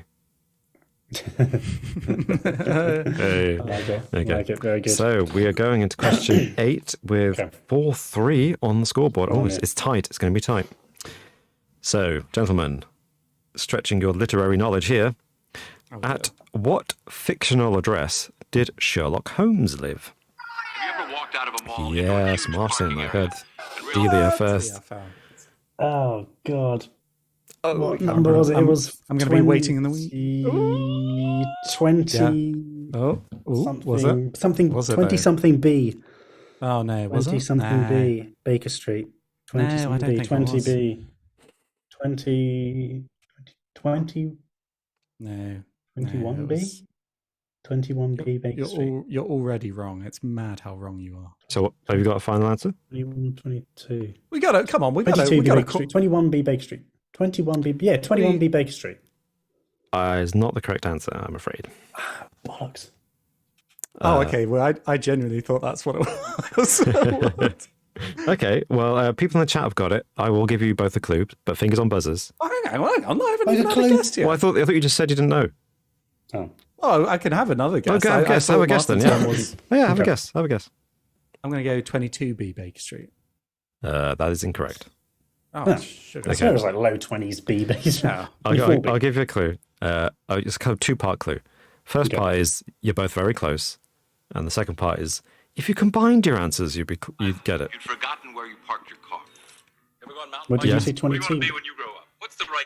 Yes, Alex. If we combined our answers, Yeah. so 43B Baker Street. Is incorrect.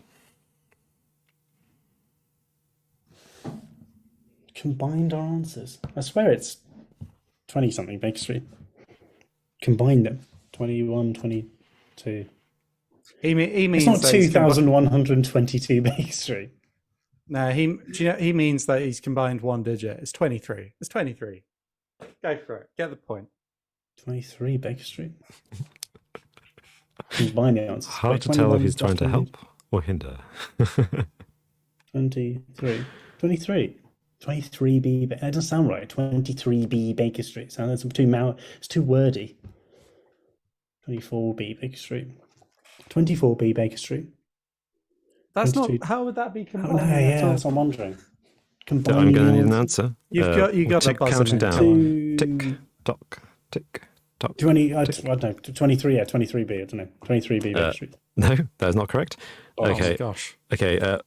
The chat are having a great time with this. Especially, sorry, C.S. Drummerson. I hope you're all right. Just going to leave that there, leave that hanging, and you can worry your heads off. All right, yeah. Okay.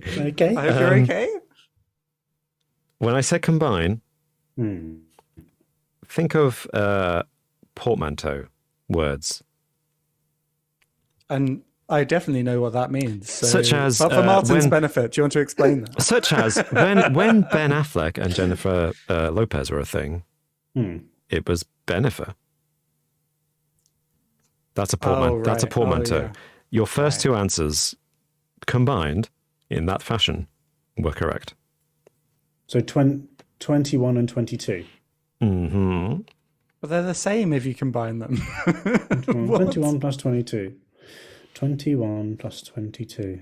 If anyone in the chat wants to give me a suggestion for a clue that these people can get, 22. these two men in front of me, Hmm.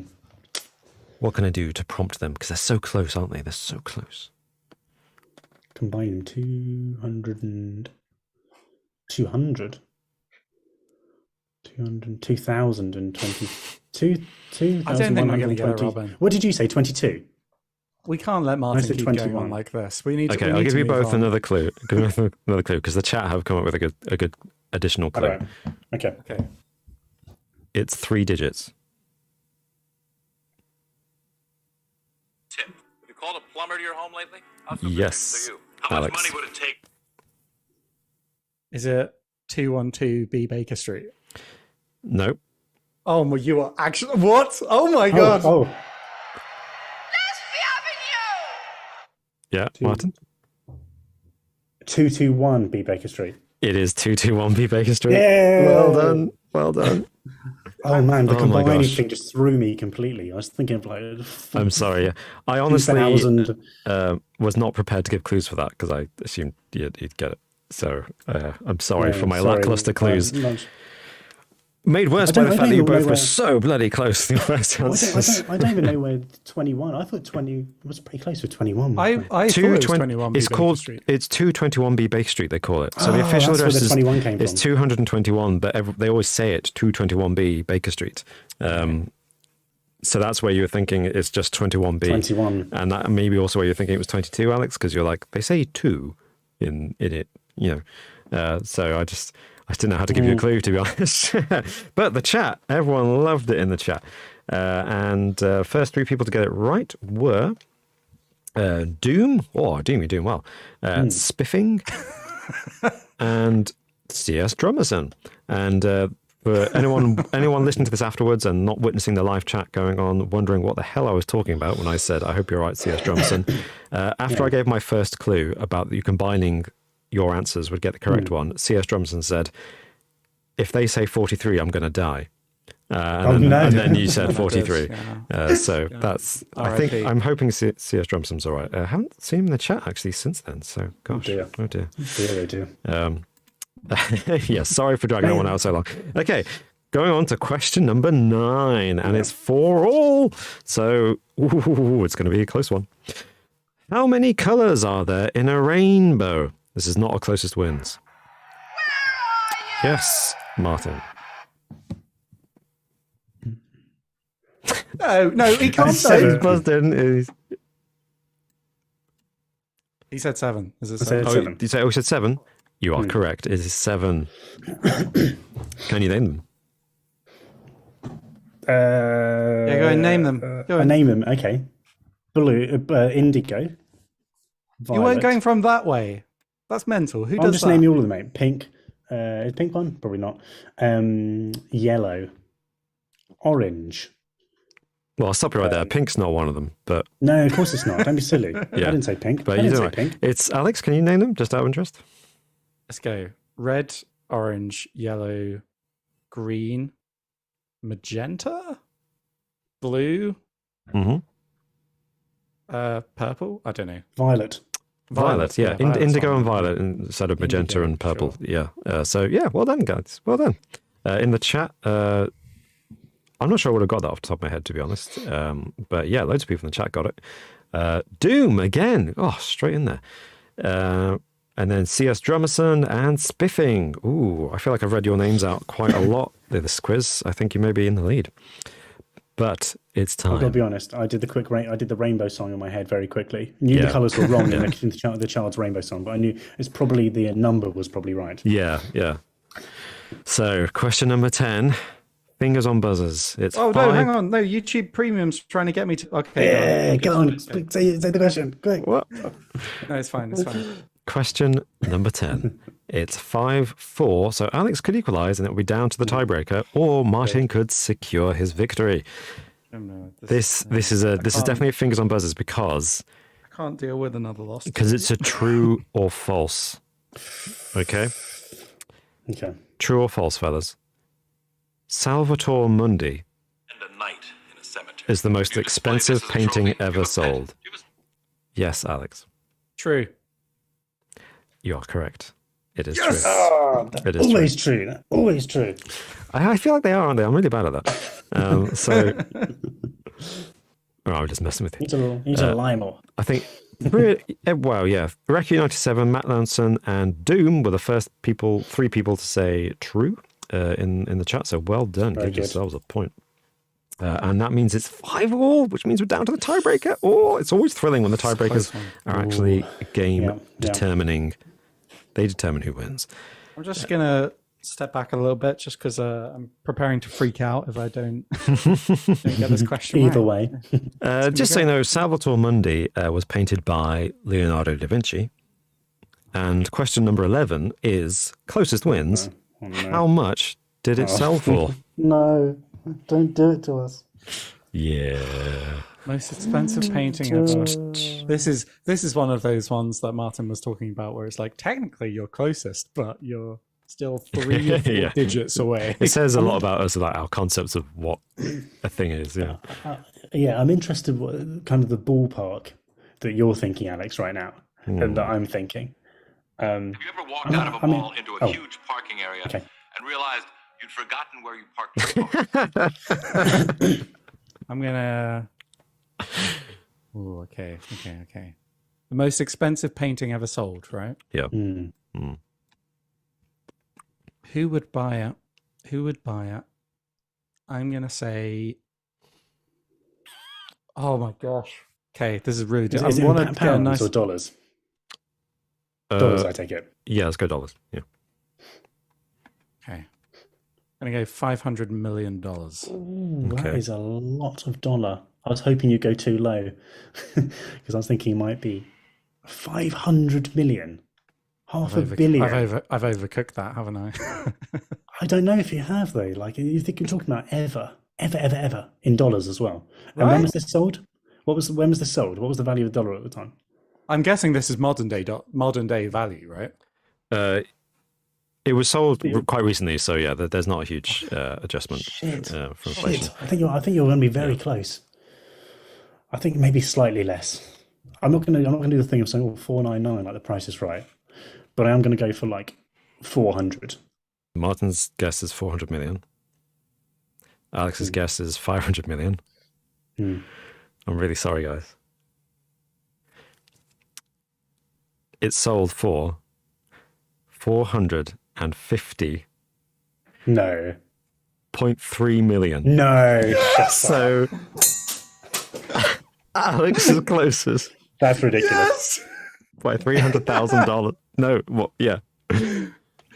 Yes! Wow. I can't believe that. That's amazing. I should have been cheeky. And gone That is amazing. 7-5. Yes! Absolutely amazing. Justice! I can't listen to you. That's ridiculous. I'm sorry. If it's any consolation, if I'd asked for adjusted for inflation, that was sold on November the 15th, 2017. So we just passed its 5th year anniversary. If you adjusted for inflation, it would be $497.8 million today. So even closer to Alex's Oh my answer. God. Yeah, you've been very close. Yeah, spot when on. you said that, I was hoping you were going to go low. But a very good guess. Very good guess. Very good. So Alex wins the quiz with 6 points to good. 5. I mean, a very, very honourable defeat, Martin. You got No, 5 thank you. And points. of That's course, I did amazing. win. I think I got last more time. It wasn't calories. counted, but don't worry I about burned more calories in that than I would have been Yeah. watching The Exorcist. it. Oh yeah, these quizzes are great. Yeah. Yeah. Oh, that was incredibly tense. Well, thank you, Robin. I loved that quiz. That was great. Oh, everyone's happy for Alex. That's good. That's really good. Well, I should reveal who in the chat got it. And I think Recu97 guessed 484 million, I assume, by the way. Oh, wow. That's good. So well done. Very close. No one else really came close except for C.S. Drummerson, who said 500 million, same as Alex. Well done. Matt Lanson said 470. Oh, he right? did. Yeah. Sorry, I'm scrolling down. Wow. Yeah. Matt Lanson said That's very 470. Well done. Yeah. Paul Wright, lost my cookie in the mosh pit, says 1 out of 10. I am happy. This has been very entertaining. You always safe. Much love from Virginia. Thank you, Paul. Thanks so much for staying with us. I hope. I'm not sure what the 1 out of 10 was in reference to. Probably scoring the quiz, maybe. Was that your score in the quiz? Right. Yeah. Cool.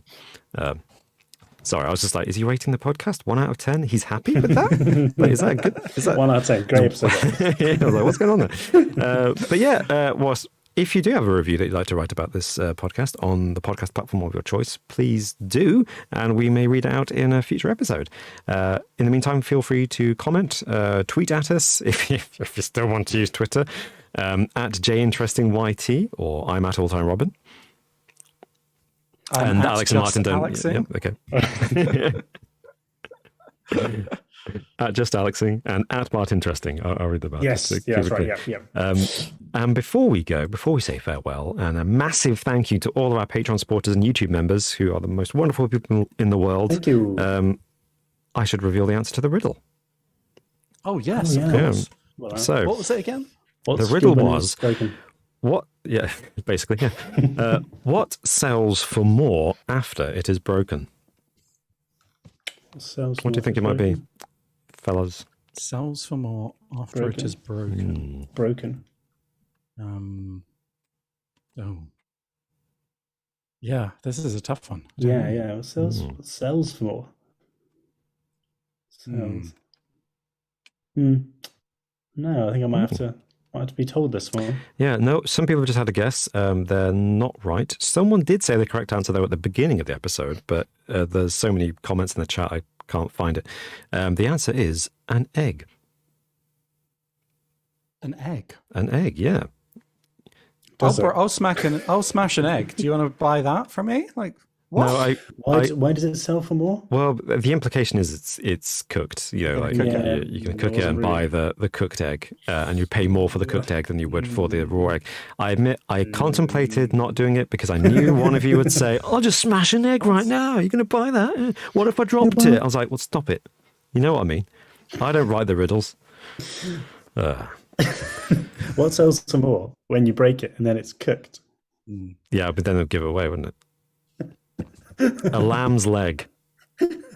Yeah, most things. It's called commerce. Oh, very good. No. Thanks for bringing the riddle, regardless of its quality, Robin. Yeah, Appreciate it. well, I didn't promise quality, did I? But thank you all for joining us for this 101 It was a cracking episode. quiz. Hey, nice. Dear, oh And dear. thank you all for joining us for this live, raw egg joke podcast. And thank you for your patience if you enjoyed it this far. And we hope you enjoyed the discussion as much as we did. And excellent episode. People in the chat are saying thank you very much. Oh man, Thank there's so many you great much. yolks out there. Oh. Hey. Oh. Right, I'm going to cut it off there before we go too far. Good night, everyone. Thank you for listening, and we'll see you next time. Goodbye. Goodbye. Farewell.